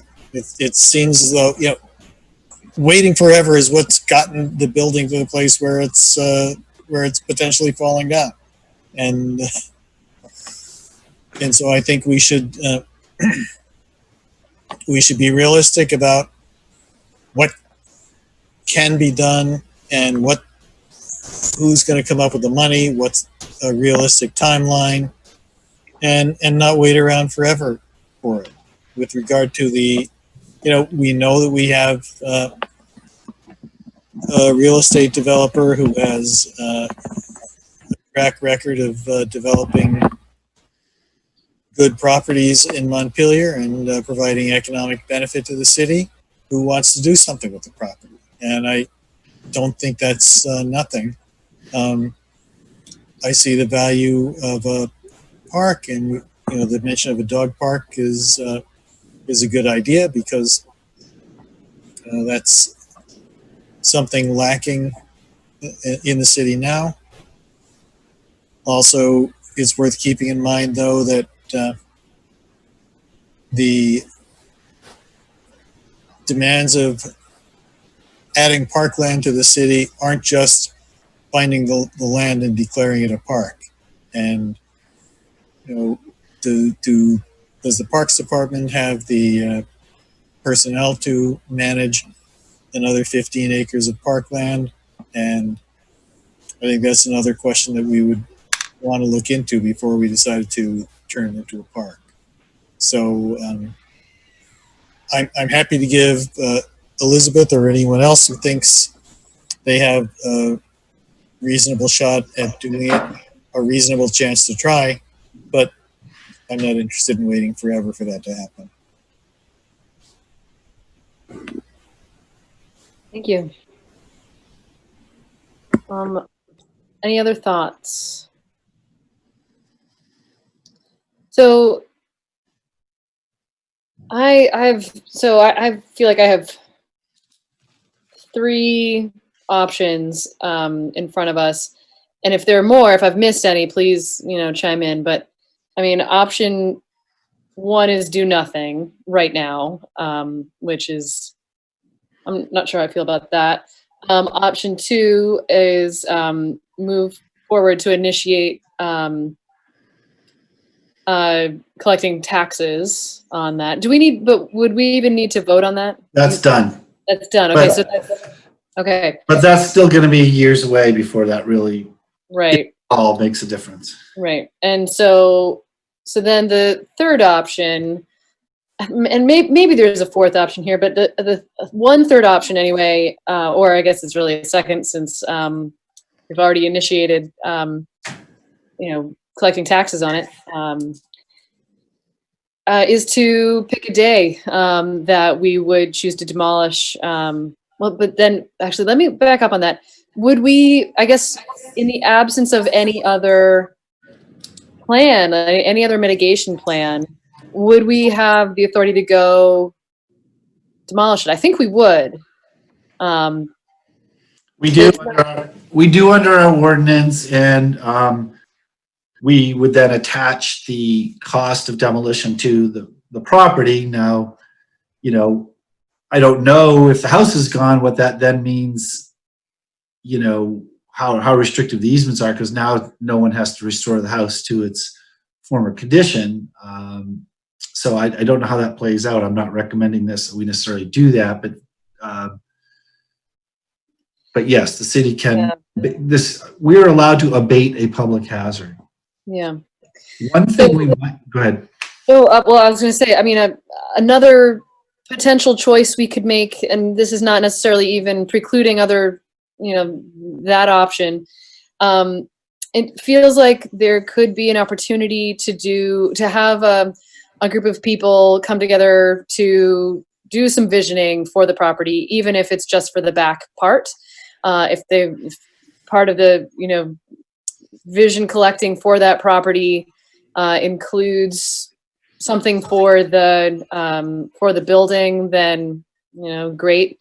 But I actually kind of wonder if we shouldn't start thinking about that anyway, knowing that it seems likely that we would come, like that at least the back part of the property may come to us anyway. So thinking about, you know, do we want a dog park? Like how much of it should be ag? How much of it should be park? And what are the implications for all of those things? Like that's not a question I feel like we here are going to resolve, but somebody should be having those conversations. Cameron.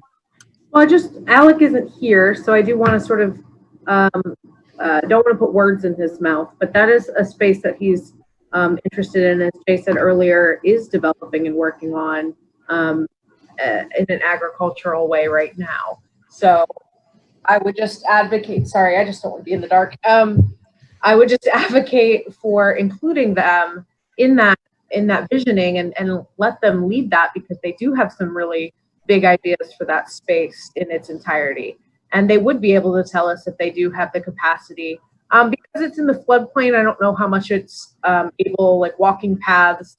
There's a whole host of environmental issues with that. So it might need to be just an honest conservation space that is open to the public.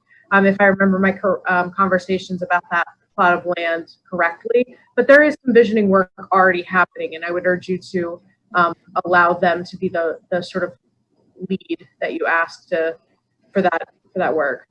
So Alec is sort of already sort of initiated a visioning process around that property. Yeah, he's partnering with a lot of folks to make that agricultural space a reality. I'm sorry, Bill, I interrupted. All I was going to say is I think the one thing as far as the back part that the council could do would be to affirmatively express an interest in having that property come to the city. You know, we've talked about it and I've said, yeah, I think we are, and I know the parks are, but I don't think the city council has ever said, yeah, you know, the back part we're happy to take on. That easement doesn't bother us. You know, and I think they're planning to give it to the city. I don't think it's going to cost us money. Maybe Elizabeth more about that, but that's thing we can do. Well, let's hear from Elizabeth. I know you had another comment here, but then I want to kind of revisit particularly just that question that feels like a discrete thing that we can talk about and maybe collectively have an opinion about. Elizabeth, go ahead. Yeah, so I like the idea of the visioning process. I actually just spent like a week writing a document about parties who might be interested in doing a visioning process for that property. And there are, you know, in the Food Coalition, there are now probably about 16 different entities that are part of the food network within the greater Montpelier area. Although we haven't had Alex on the committee, we've had Jacqueline actively participating as his voice. So there's a pretty active group of people who are really excited about this right now. So I'm excited to hear that you're thinking about including them. Thank you. I do not know this person you're referring to. Jacqueline? Jacqueline is our Vista, and she will be moving in with us full-time for the Parks Department starting after we start bringing folks back from furlough. She's been an excellent member of our team for a while now, and we're really excited to have her full-time. So. Okay, great. Okay, thanks. Particularly about this question of are we interested in being the owners of the back part of the property? How many acres is it, Bill? The back part? 12 We don't to know. 15. Okay. Somewhere in that range. Okay. Any thoughts on that from the council? Jack. I think the answer is maybe. When I saw this on the agenda, actually what I was thinking was very much like your idea, and that have some kind of public process for people to come and bring whatever ideas they have in mind and come up with a plan and see if it's workable.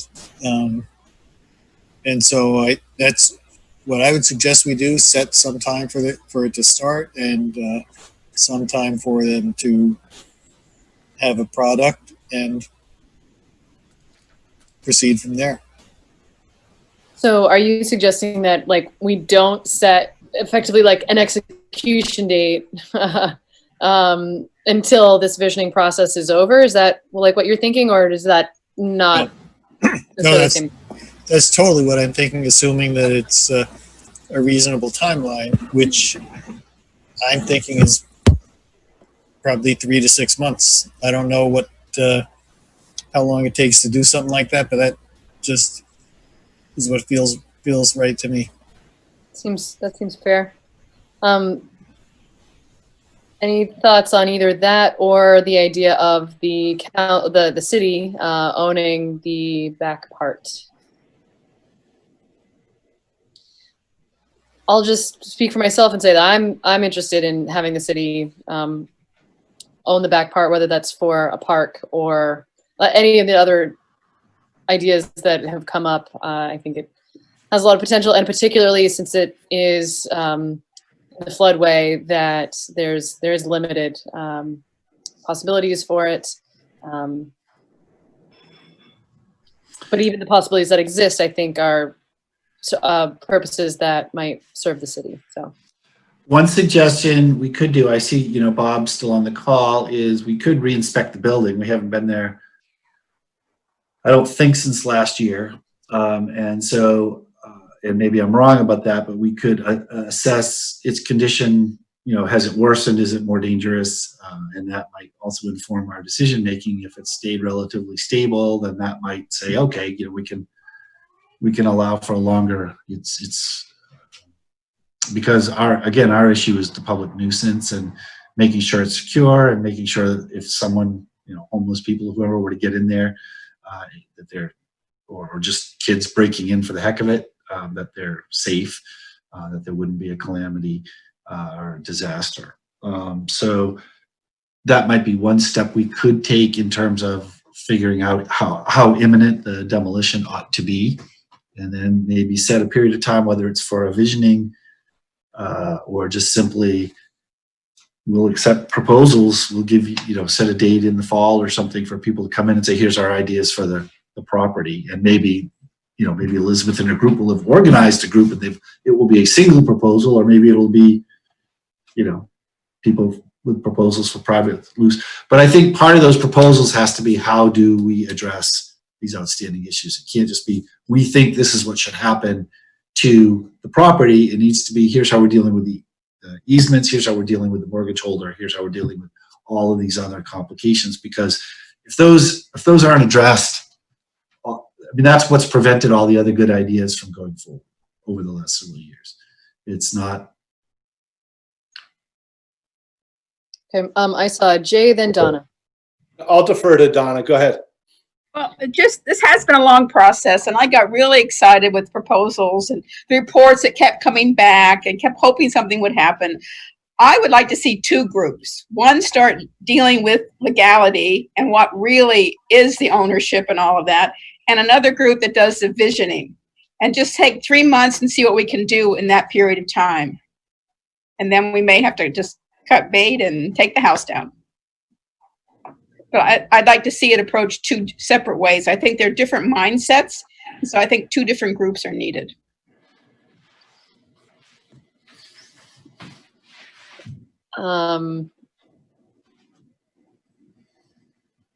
Jay, do you want to talk? Well, I just, I agree with the mayor that I do think the property itself would be a great asset to the city, particularly with the extension of the bike path that leads to just about right across the street from it. It could be a real community resource. I do think that absolutely we need to go through an appropriate visioning process to determine what's the best use of the land and what's feasible. The fact that we have to remember that it was in 2011 the two floods that happened in that year is ultimately what was dissolved the nonprofit that was operating on the land. So we have to be very conscious about all the implications of what managing that property would look like.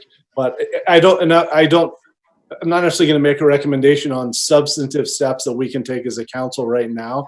But I do think Donna is right. We need to approach this from two sides. And it seems to me like the visioning could sort of move on its own, making certain assumptions, because like Bill said, there is a good chance no matter what happens legally with the building that even if it were to go to the Connors, that the city would end up with the back acreage. So I think that can move forward with that assumption, but having a working group that was focused on engaging with the AG's office and all the different players, and I know that Bill, has started that process and brought people together, but that could be proactive and try to get some, the more definitive course forward would be great. I do also want to express some support for re-inspecting the building. One of my concerns in all of this is that, in all honesty, my concern is that the building has bad bones, so to speak, right? And so if that's the case, like how much of it is actually salvageable? And I mean, because one possibility is that it would literally be cheaper to tear it down and like build a new building that was on a solid foundation and maybe elevated even, so it was not quite as flooded like that. I don't know if that would be cheaper than trying to repair the building that exists, but it might. And Lena, that's all that is a part of the question anyway. And also if it's about to fall down, like if it's so bad that it is going to be falling down, imminently, like any day now, then that would just be really important to know, because then that's a different public health threat, and that is our responsibility. So knowing how close we are to structural failure, I think is probably important. Dan, go ahead. Sure. And I want to disclose my firm represents the Preservation Trust of Vermont. We haven't been representing them in this particular case so far, to my knowledge. But I do want to be careful about that potential conflict. But I agree with your comments about the public, not just the public nuisance, but the public danger.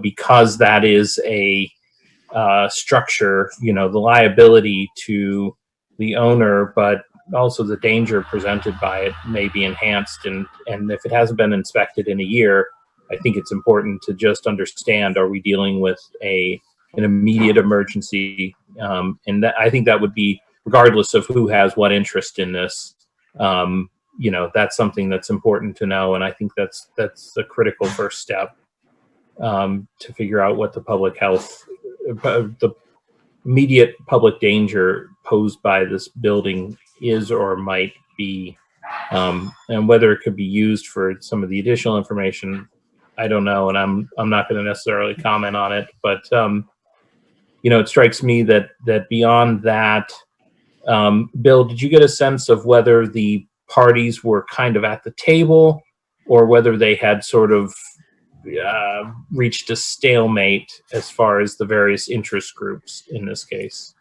I think there was some discussion. They were at the table. I'm not sure all the cards have been played. And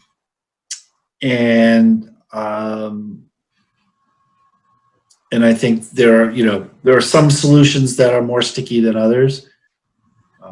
And so it's hard to say.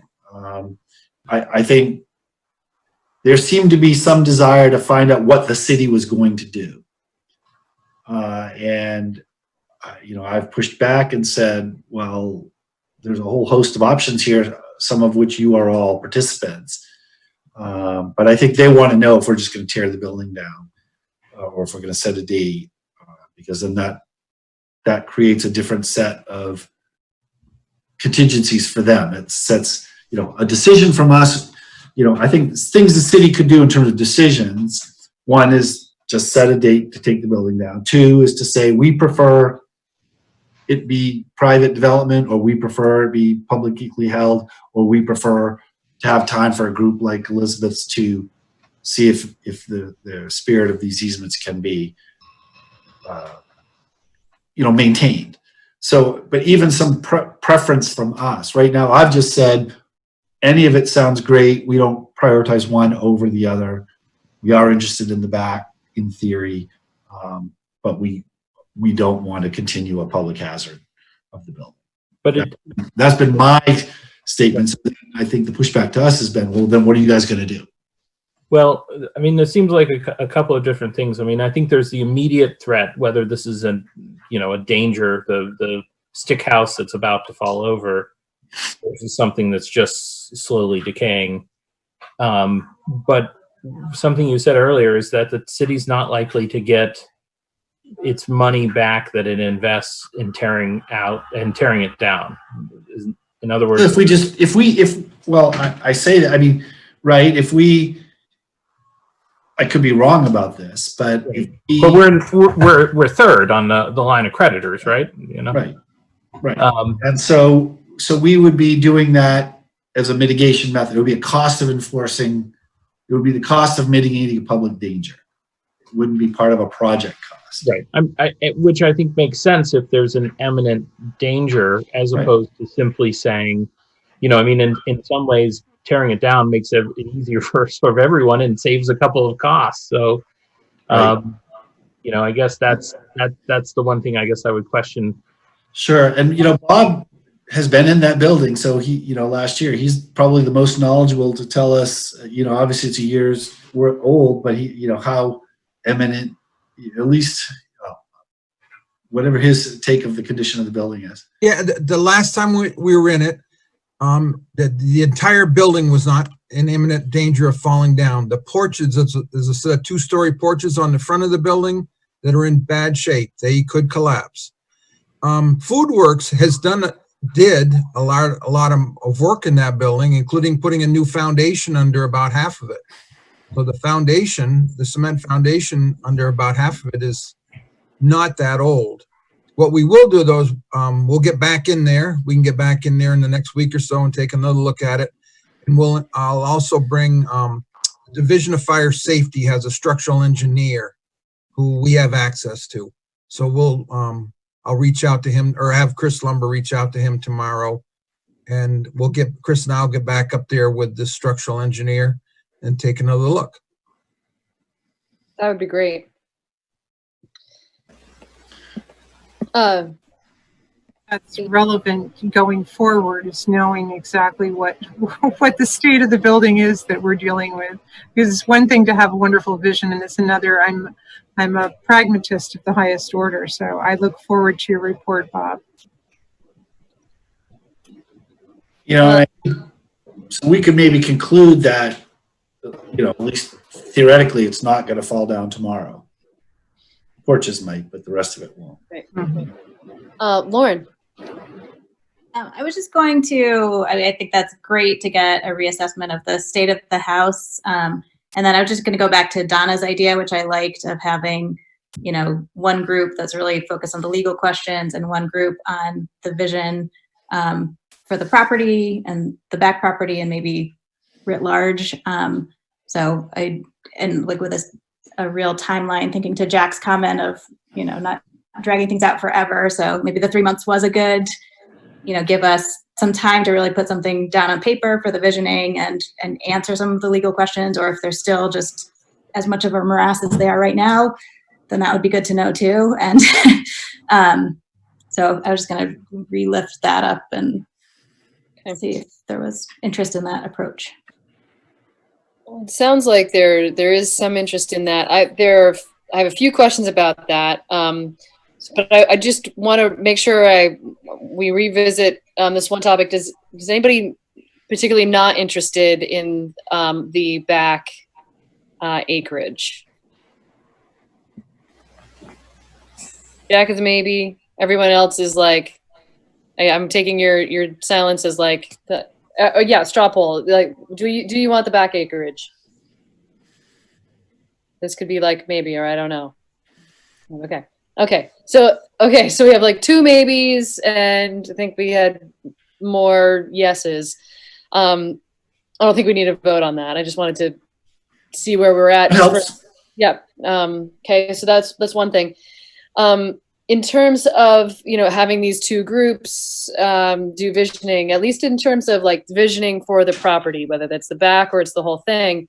I mean, it sounds like Elizabeth's group is meeting and it has some representation from the Parks Department there through Jacqueline. But I've been involved with those meetings as well. Sorry. Oh, you have been. Okay.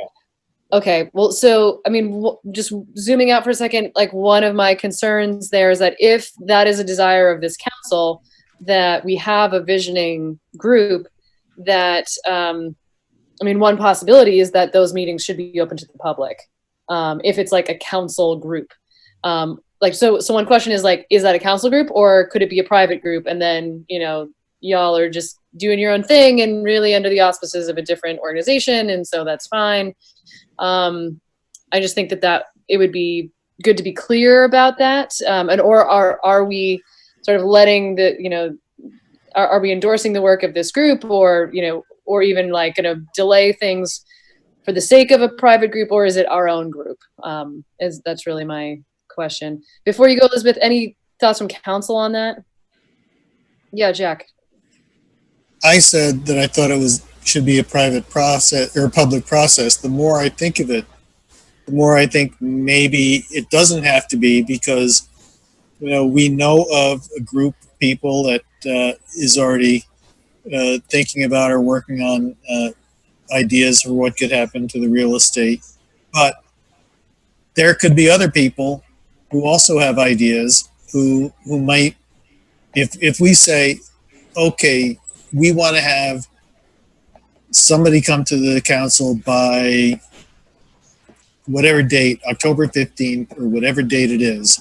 It could be that someone else could take that as a signal to put together their own idea and also present it to the council. And so, and that's fine if they do. Yeah. Lauren.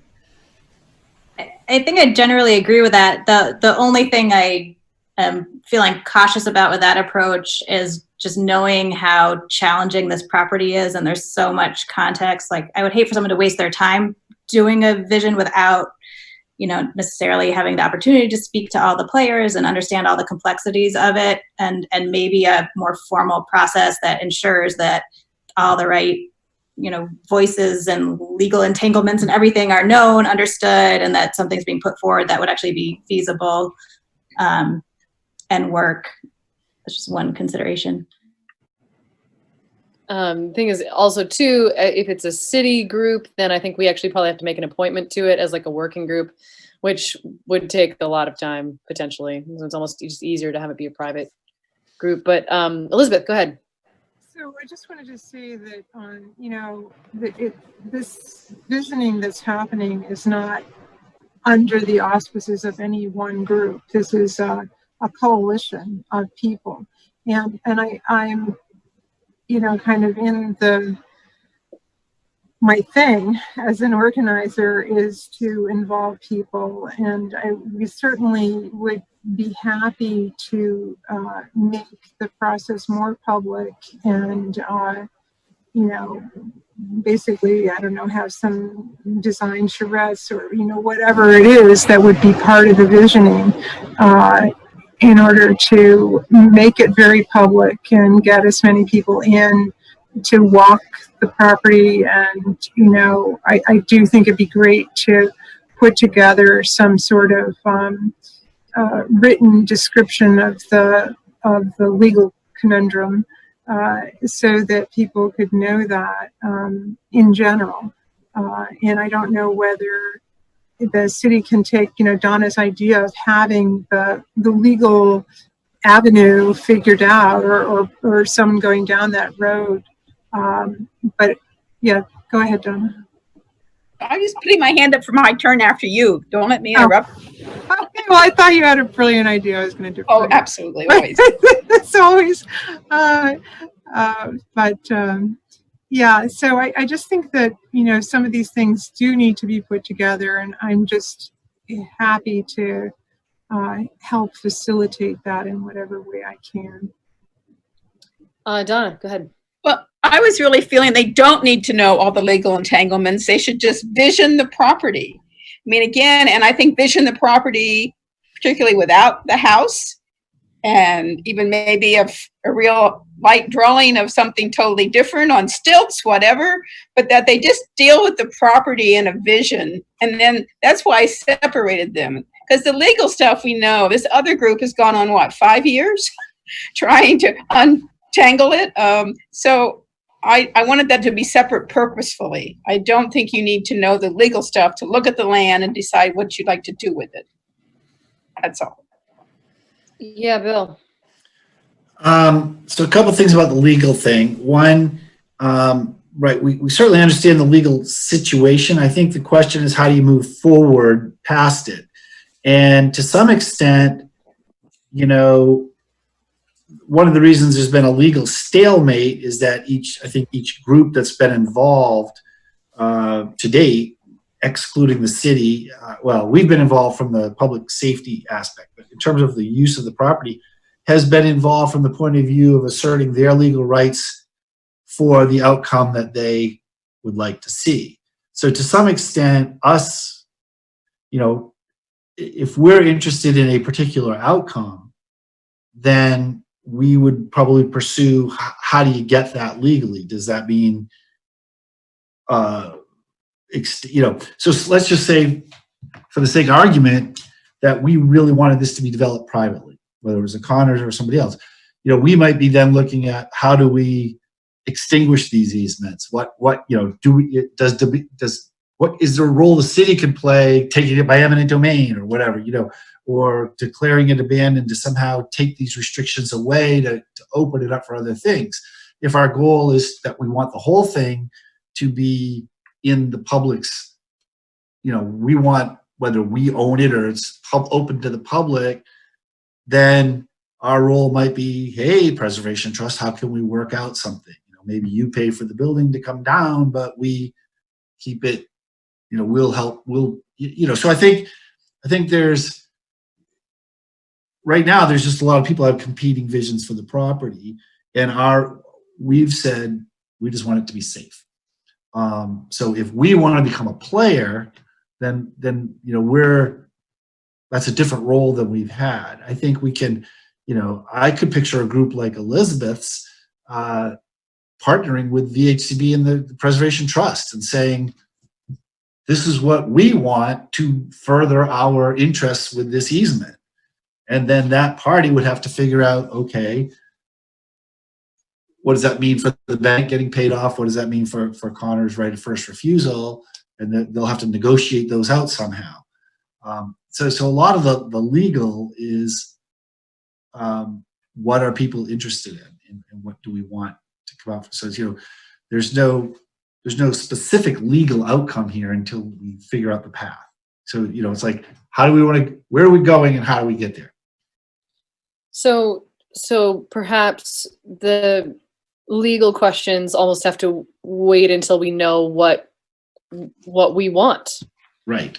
And what, or maybe what other people, you know, it may be what we, the city, want, or it may be what the easement holders want. I mean, they invested money to have an outcome on these properties. So they have a lot of say. So, you know, maybe it's, they say, fine, if you can raise the money to build this, you know, we'll let you tear it down if you're going to rebuild it in this new way.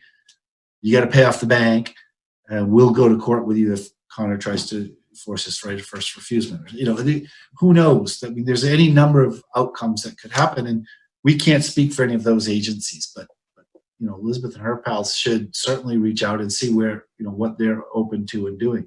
I think what we can communicate to folks is we're interested in seeing something happen. We certainly would be interested in the back property, and we're going to inspect the property. You know, we're just going to sit tight and keep assuring that the property's safe, and let the rest of you sort it out. Yeah. Yeah, that's an option. No, that makes sense to me, just in terms of as a process, you know, giving kind of, as Jack was suggesting, perhaps like 3 to 6 months, somewhere in there, for some visioning to happen. And then, you know, hopefully with some public aspects to the process, hopefully in partnership with VHCB and the Preservation Trust, and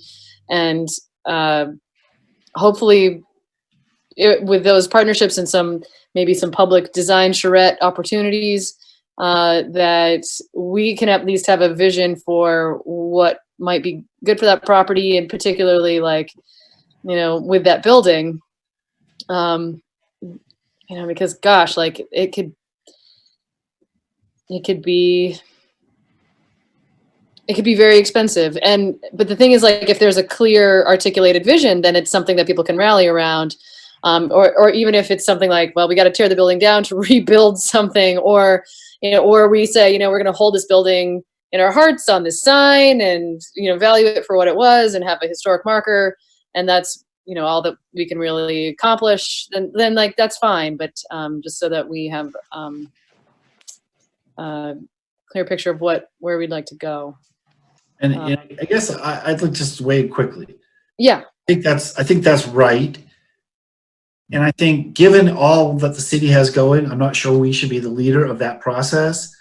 I think we can help, we can stimulate things. Our role right now is protecting, you know, dealing with the public nuisance. We can help facilitate, but, you know, VHCB, at least, their money comes from the public. I know Preservation Trust comes from donations. I mean, there's no reason that there couldn't be a public process, whether it's, you know, Elizabeth's group and those. They're the easement holders. They're the ones that acquired an easement for a desired outcome. Why can't they, you know, are they just going to sit passively and wait for someone else to figure it out while the building deteriorates? Or are they going to take, or at least partner with someone who's going to take a more active role in addressing these problems? I mean, that's been the frustration, is that everyone's dug in and said, well, these are my rights, but nobody's doing anything to actually address the problem. And so I like this. I say, you know, here's a period of time. Come back to us in 6 months with what the rest of you have come up with. As long as we're satisfied the building's safe, we won't do anything in the meantime. Yeah. How that? Donna, did you have something? Well, Donna, and Jack, and then Elizabeth. I just feel the previous partnership tried to do that, and people and the groups didn't come forward with ideas. And I'd like to see the land looked at without the house. The house and the historic preservation is a huge price tag. And I'd really like to see about what the land is. How do we want to use the land, which doesn't have this huge price tag? So anyway, that's all. It's fair. Jack. I was just thinking about the timeline a little bit. I threw out 3 to 6 months as an idea. Now that I think about that, if people come back to us in 6 months, that's right as we're getting into budget season. And this is not going to be an uncomplicated thing. So maybe something more in the 4 to 5 month than 6 month line would be more practical. Donna's saying 3, and I'm certainly fine with 3 if people think that that's enough time. And I don't know, I'm looking at Elizabeth here. Yeah, Elizabeth, what do you It think? doesn't seem like very much time, especially when people are not voting or not meeting in person. Yeah, I mean, it's complicated, isn't it? You know, when I did the project 35 years ago in Marshfield and brought $500,000 to rehab an old school, it was a kind of a miracle. And people say to me now, how did that happen? And the way it happened was because there was a lot of public involvement, because we got a lot of people really asking the question of what should be done. And there were all sorts of possibilities in the beginning, and then we just kept moving forward. And as one possibility dropped out, people rallied around the possibility that went forward. It's hard to organize in the summer. I'm going to say that. I appreciate your budget concerns. It's hard to organize during COVID-19. You all know that from the work we've done with CAN. However, it's not impossible. However, much as I understand Donna's pragmatic 3 months, I would ask for the 4 to 5 month option. You know, I'm pretty much of a straight shooter, and if things, you know, I think there should be 2 visionings. I think there should be visioning for the back property, and I think there should be visioning for the house and the property. If nothing is coming forward, then I would be the first to tell you that. I don't need to wait until the last minute if it's not working.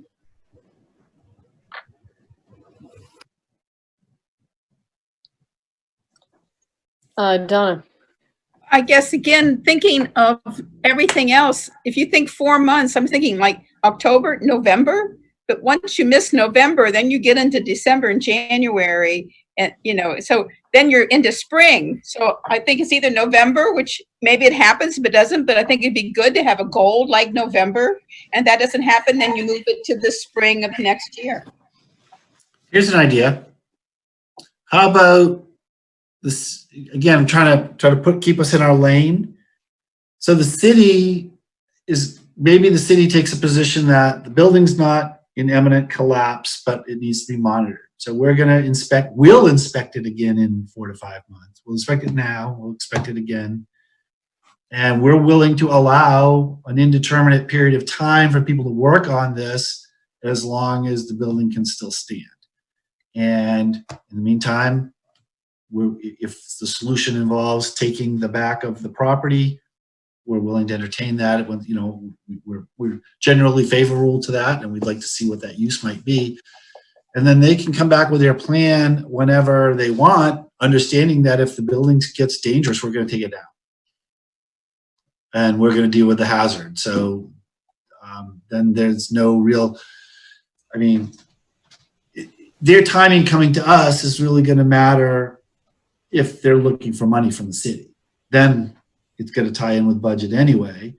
And if they're not looking for money from the city, they're just looking for the city to say, yeah, we'll sign off on this plan or we'll take this property. They can do that anytime. It keeps us in the enforcer role. Yeah, that makes sense to me. Dan. I was just going to say, I think that makes sense and keeps us in our lane as a city, because we don't want to put ourselves too deep into the middle of this Gordian knot. So I'm supportive of that. Okay. Connor's giving us a thumbs up. Oh, more thumbs up. Okay. Oh, more thumbs up. Great. Jack. I'll just remind people, you know, Jay mentioned the unraveling the Gordian knot eventually. And I'll just remind people that what happened to the Gordian knot, it did not get unraveled. Alexander the Great slashed through it with his sword. Uh-oh. More reason not to be at the middle of that knot. Or we may demolish the building. Whack! I always say the word yet. Okay. There were a bunch of thumbs up on that. Bill, do you need a motion to that effect? I'm not sure that we do. No, because we're not taking any real action other than continuing to monitor the property. Yeah. And I can report this to that group. Okay. Continue to work with them. Great. Okay. Well, I actually feel like we made a few decisions around this topic, which is helpful. In terms of continuing to re-inspect the building, looking forward to this visioning process. That's not a city process necessarily. Which is not to say we won't participate and be active. Right. Our Clark's people and everyone else will be, Yep. And it sounds like most folks are feeling thumbs up or at least middle about the back property. So that feels like some decisions, which is good. I'm also conscious of the time. I didn't want to cut off that conversation because I felt like we were actually making some progress. But I think we're relatively done. Any other comments on this topic? Okay, awesome. Thank you all for hanging in there through this topic. Okay, so I think we're basically just about at the end here. Council reports. We'll start with Donna. We'll go around as if we were in person. Yeah. Okay, well, I'm sorry that Donna Casey is gone, but I wanted to thank DPW. Oops, I cut myself off. I wanted to thank DPW for coming, and we had a water breakage out here in my neighborhood that took them all day. They did it. Didn't even have a water boil order, so very appreciative. But also just to wish everybody a happy July 4th. And sorry we're not having a third parade, but get outside, but be smart, be safe. That's all. Great, Connor. I've got a couple things actually. First off, the legislative subcommittee met yesterday. It was Bill, Lauren, Dan, and myself. Only lasted about 45 minutes. I think it was a good meeting. We were saying, like, if we could shed the other four of you, we could take this out every day, like, in record time. But I think we were on the same page. We wanted to start slow. And the thought was, we've got a legislative agenda. A lot of it's like kind of a moot point at this point. The big fish to fry are, we'd love to shake some trees, see where the money is as far as this COVID stuff is, see if there are any opportunities to pull down grants from the state. So, Dan was saying, like, maybe merge our legislative agenda with that. We still have an obligation to get our charter changes over the finish line. And we still have our non-US citizen voting charter change in the Senate. They have a lot of downtime. So is there maybe a possibility that we could get that over the finish line in the next few weeks here? It's worth looking at. But Bill gave really good historical perspective on this. And there was a time when the delegation would come in and meet with the council and have a good conversation where maybe sometimes they'd say, you're nuts going after this, or yeah, that's a good idea. I can look at that. And I think where we came out was sort of revamp the legislative agenda with the, sort of COVID items there and invite the 5 members of our delegation to the July meeting to go over it with them and just have a bit of a conversation there. So, as we get into the future, I think we could look at expanding the committee. We have a lot of lobbyists in town. We have people who work in state government, would be able to see these opportunities, give us a heads up. But for the moment, it seems very practical just to invite the gang in July, go over this with them, keep monitoring the committee hearings as they go on. And I think that's a great first step. So if the council was okay with it, I think Bill was going to draft a letter tomorrow morning, just giving that formal invite. So I don't know if we need a vote or just like a nodding of the heads. That'd be great there. Awesome. The other thing I just wanted to say was a week ago Saturday, I thought was a beautiful day. You know, I know it was messy again there. I know we probably colored outside the lines, which is a bad analogy for a painting thing at times, but it was really good to see between 200 and 300 members of our community and all over the state of Vermont come. And I think we thought this would take like hours and hours, but it could have been done in half an hour for everything. But new Americans came, and I think as we're entering really difficult conversations, it was really nice just to have like an affirmation of the most basic values. They're like, okay, Black Lives Matter. And within 24 hours, I think we saw sort of the best and worst of humanity. You know, the best in everybody just coming together and doing this, and a good celebratory feeling. The worst, obviously, with the vandalism. But then again, like the next night, I went down at 9 o'clock at night, and I'll tell this really briefly. There was a group of teenagers, right? And they were kind of sizing me up. And they came up to me, and I was wondering what they were doing, and they were wondering what I was doing. And we looked at each other, and I said, wait a minute, are you guys standing guard? And they nodded, and there was a young woman, probably like 5 feet tall. And she goes, yeah, we're going to mess them up if they try that again. And I thought, what a beautiful thing in our town, you know, like, okay, this horrible thing happened, but that's like stepping up to the plate. So I really just want to thank everybody on council who made this happen.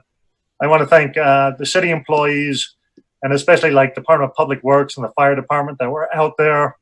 I want to thank the community who we had like 5 people out the next day just on their hands and knees scraping the pavement, getting every bit out of there. And I most of all want to thank Noelle, who's, you know, raised in our community, went through our school system, was a champion with the Black Lives Matter flag. And my God, did she get this over the finish line in record time? And she's just an inspiration. And I think somebody we can all look up to there. So again, thanks a lot. That was a beautiful day. And you know, even the graffiti on the sidewalk, I think, sends an important message that there is racism and hate in our community and in Vermont. But we're up to the task of having these hard conversations and trying to address it. So that's me. Thanks a lot. Thank you. Jay. All I'll say is thank you, Connor, for all of your efforts with this. And it was incredible. It was an incredible day. It was an incredible event to be a part of, and to not only from a governance, but also the way the city rallied and how the community rallied to make it happen. I like you said, it just spoke to what our community stands for, and how we face challenges. So that's all. Thanks.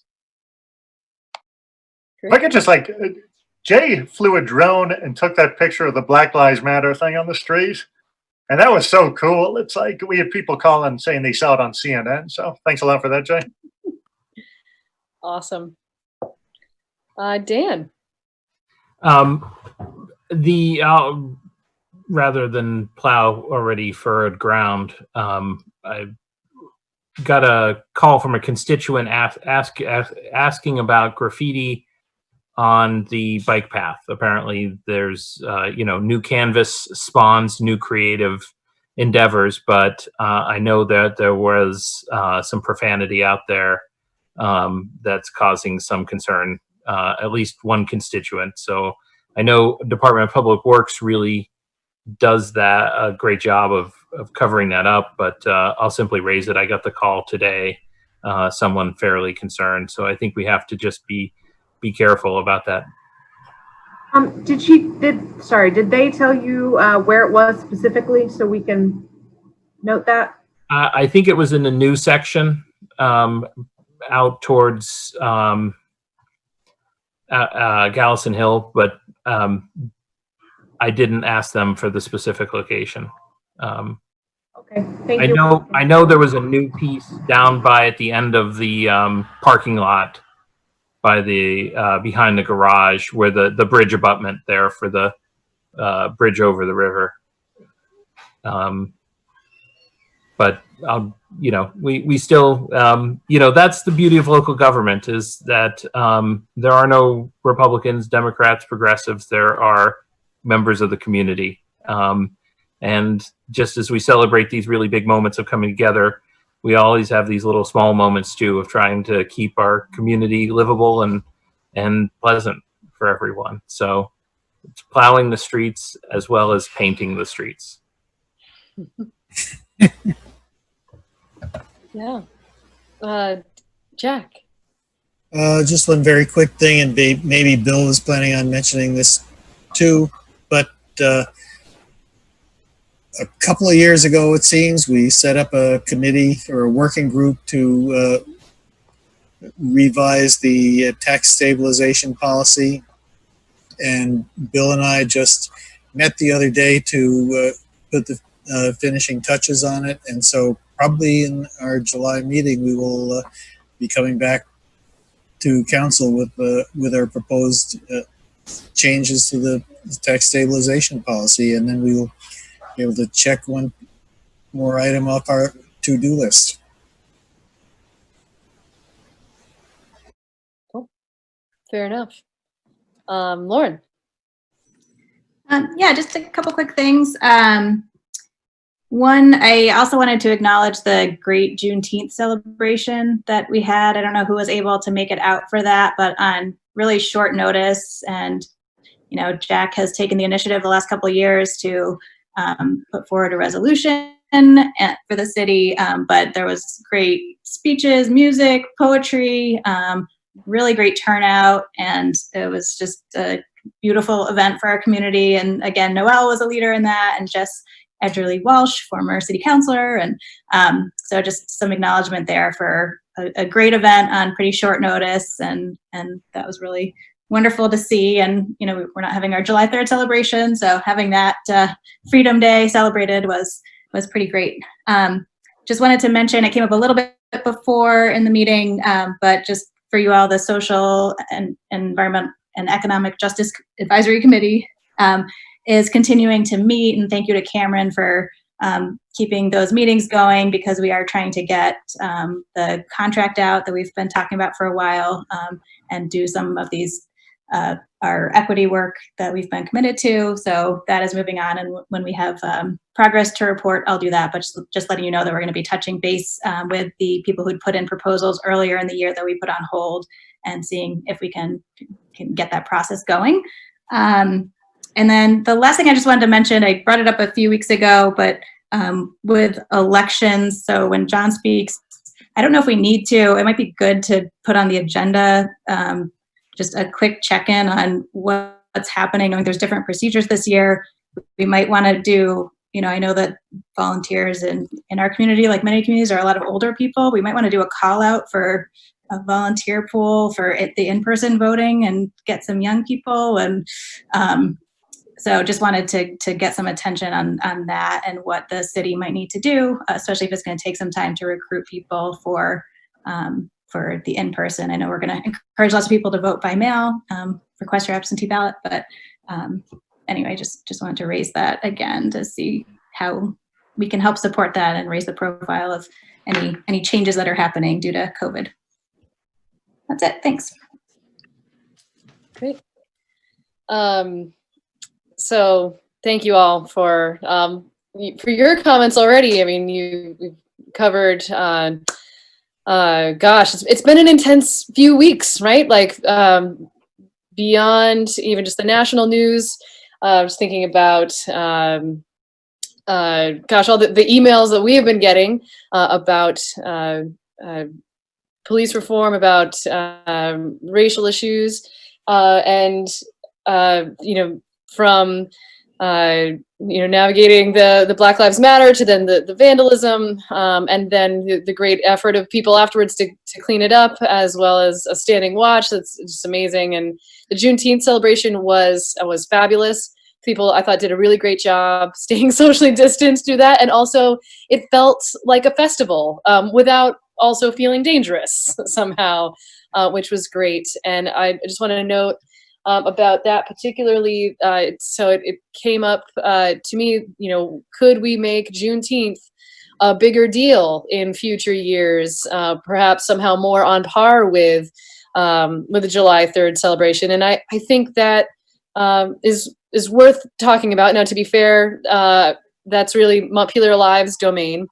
But I did talk with Dan Groberg about that, and I just want to make you all aware that they have grants for events, and so he thought that might be potentially, like, making Juneteenth a bigger event in the future. It could be a good candidate for a grant of theirs, but of course that would have to be led by someone else. So anyway, I just wanted to say that out loud, but not just necessarily for Juneteenth. If there are other events that people are interested in fostering in Montpelier, there's potentially some money to do that. And even besides that, I'm so grateful for you all, and for the city staff to particularly in holding tension between having a deep respect for our police department and also believing that we can be better, and that is sometimes a tough place to be, but I'm thankful for all of the deep breathing that you all are doing, and working through all of this. And I know it's been some intense times, and I'm grateful to have you all to be thinking critically and honestly about all these tough issues in a way that honors all the folks in our community. So, and at the same time, so thankful for our staff working hard on these topics, and also just doing a great job. So anyway, that's all I've got for now. And so I guess I will turn it over to John. Look, I got the crazy hair here. Nothing to report. Well, no, what am I saying? Ballots are in. I'm just waiting for envelopes. So overseas ballots will be start going out Friday. And that should also be when I start sending out the requests, the early voting requests we've got. So it's going to be a little more complicated with the office closed. There's a big push from the Secretary of State. They're mailing to everybody everywhere to encourage them to vote early. I expect it to impact my workflow dramatically. We'll have a scaled down election day. I don't think it's practical for us to do outside or drive up voting. So we'll just work on a really managed traffic process up one side of the front of City Hall and down the other with social distancing. So, we'll make that work, I think we're pretty uniquely set up to be able to manage that pretty well. So that's what I'm thinking with all that. Lauren was asking. I do have a very deep well of volunteers. I usually get 50 to 60 folks, of all age groups out there. And I know there's potentially more. So, but if you, touch base with me about that if you want. I've got a lot more potentially I could pull from too that I don't have emails for. So good crowd. Montpelier folks, oh my God, do they turn out for the elections for volunteering. It's crazy. I'm so fortunate to be doing this work here. Bill. First of all, I think this may have been the first time that Alexander the Great was cited in a council meeting. So I just like to recognize that as a momentous occasion. I forgot to note earlier when we were honoring Chief Fakis that yesterday he was presented with the Vermont Police Officer of the Year by the American Legion and honored in front of the police station, and a small gathering, but kind words said, and again, well deserved. Can't say enough about them. We're in, as we mentioned, we're in this weird time where things that you would normally want to have big, huge events, we have to be cautious. But that said, I'd also like to note that next Wednesday, July 1st at 9 a.m., we will be swearing in Chief Pete, who I see is lurking in the background here, in front of City Hall, and we'll of course be assuming the weather's good. It'll be open to the public, but we urge people to be distant. I'm hoping that the mayor will say a few words, and it won't be a lengthy thing, but it will definitely be important. It's a big change for our community. So we thank Tony for his great work and our department. And I'd also note, I know I see Constantinos is still on, and for the group that that has expressed opinions and perhaps feeling frustrated they haven't heard responses. The mayor and I are meeting with Chief Pete on the 2nd to start talking about the processes by which we would evaluate these questions and the public outreach. And so this is being taken seriously, and we're tentatively allocating some time, I think, for the 2nd meeting in August to be on our agenda. So hopefully have had some community outreach before then. So all interesting challenges, and I think that's all I've got for tonight. Unless, do I have more, Cameron, or am I good? Great. Okay then, so that is it. So without objection, sorry it's so late, everybody. Here we are. So I'm going to, without objection, declare the meeting adjourned. Thanks, everyone. Have an excellent rest of your night. Thanks, everyone. Folks.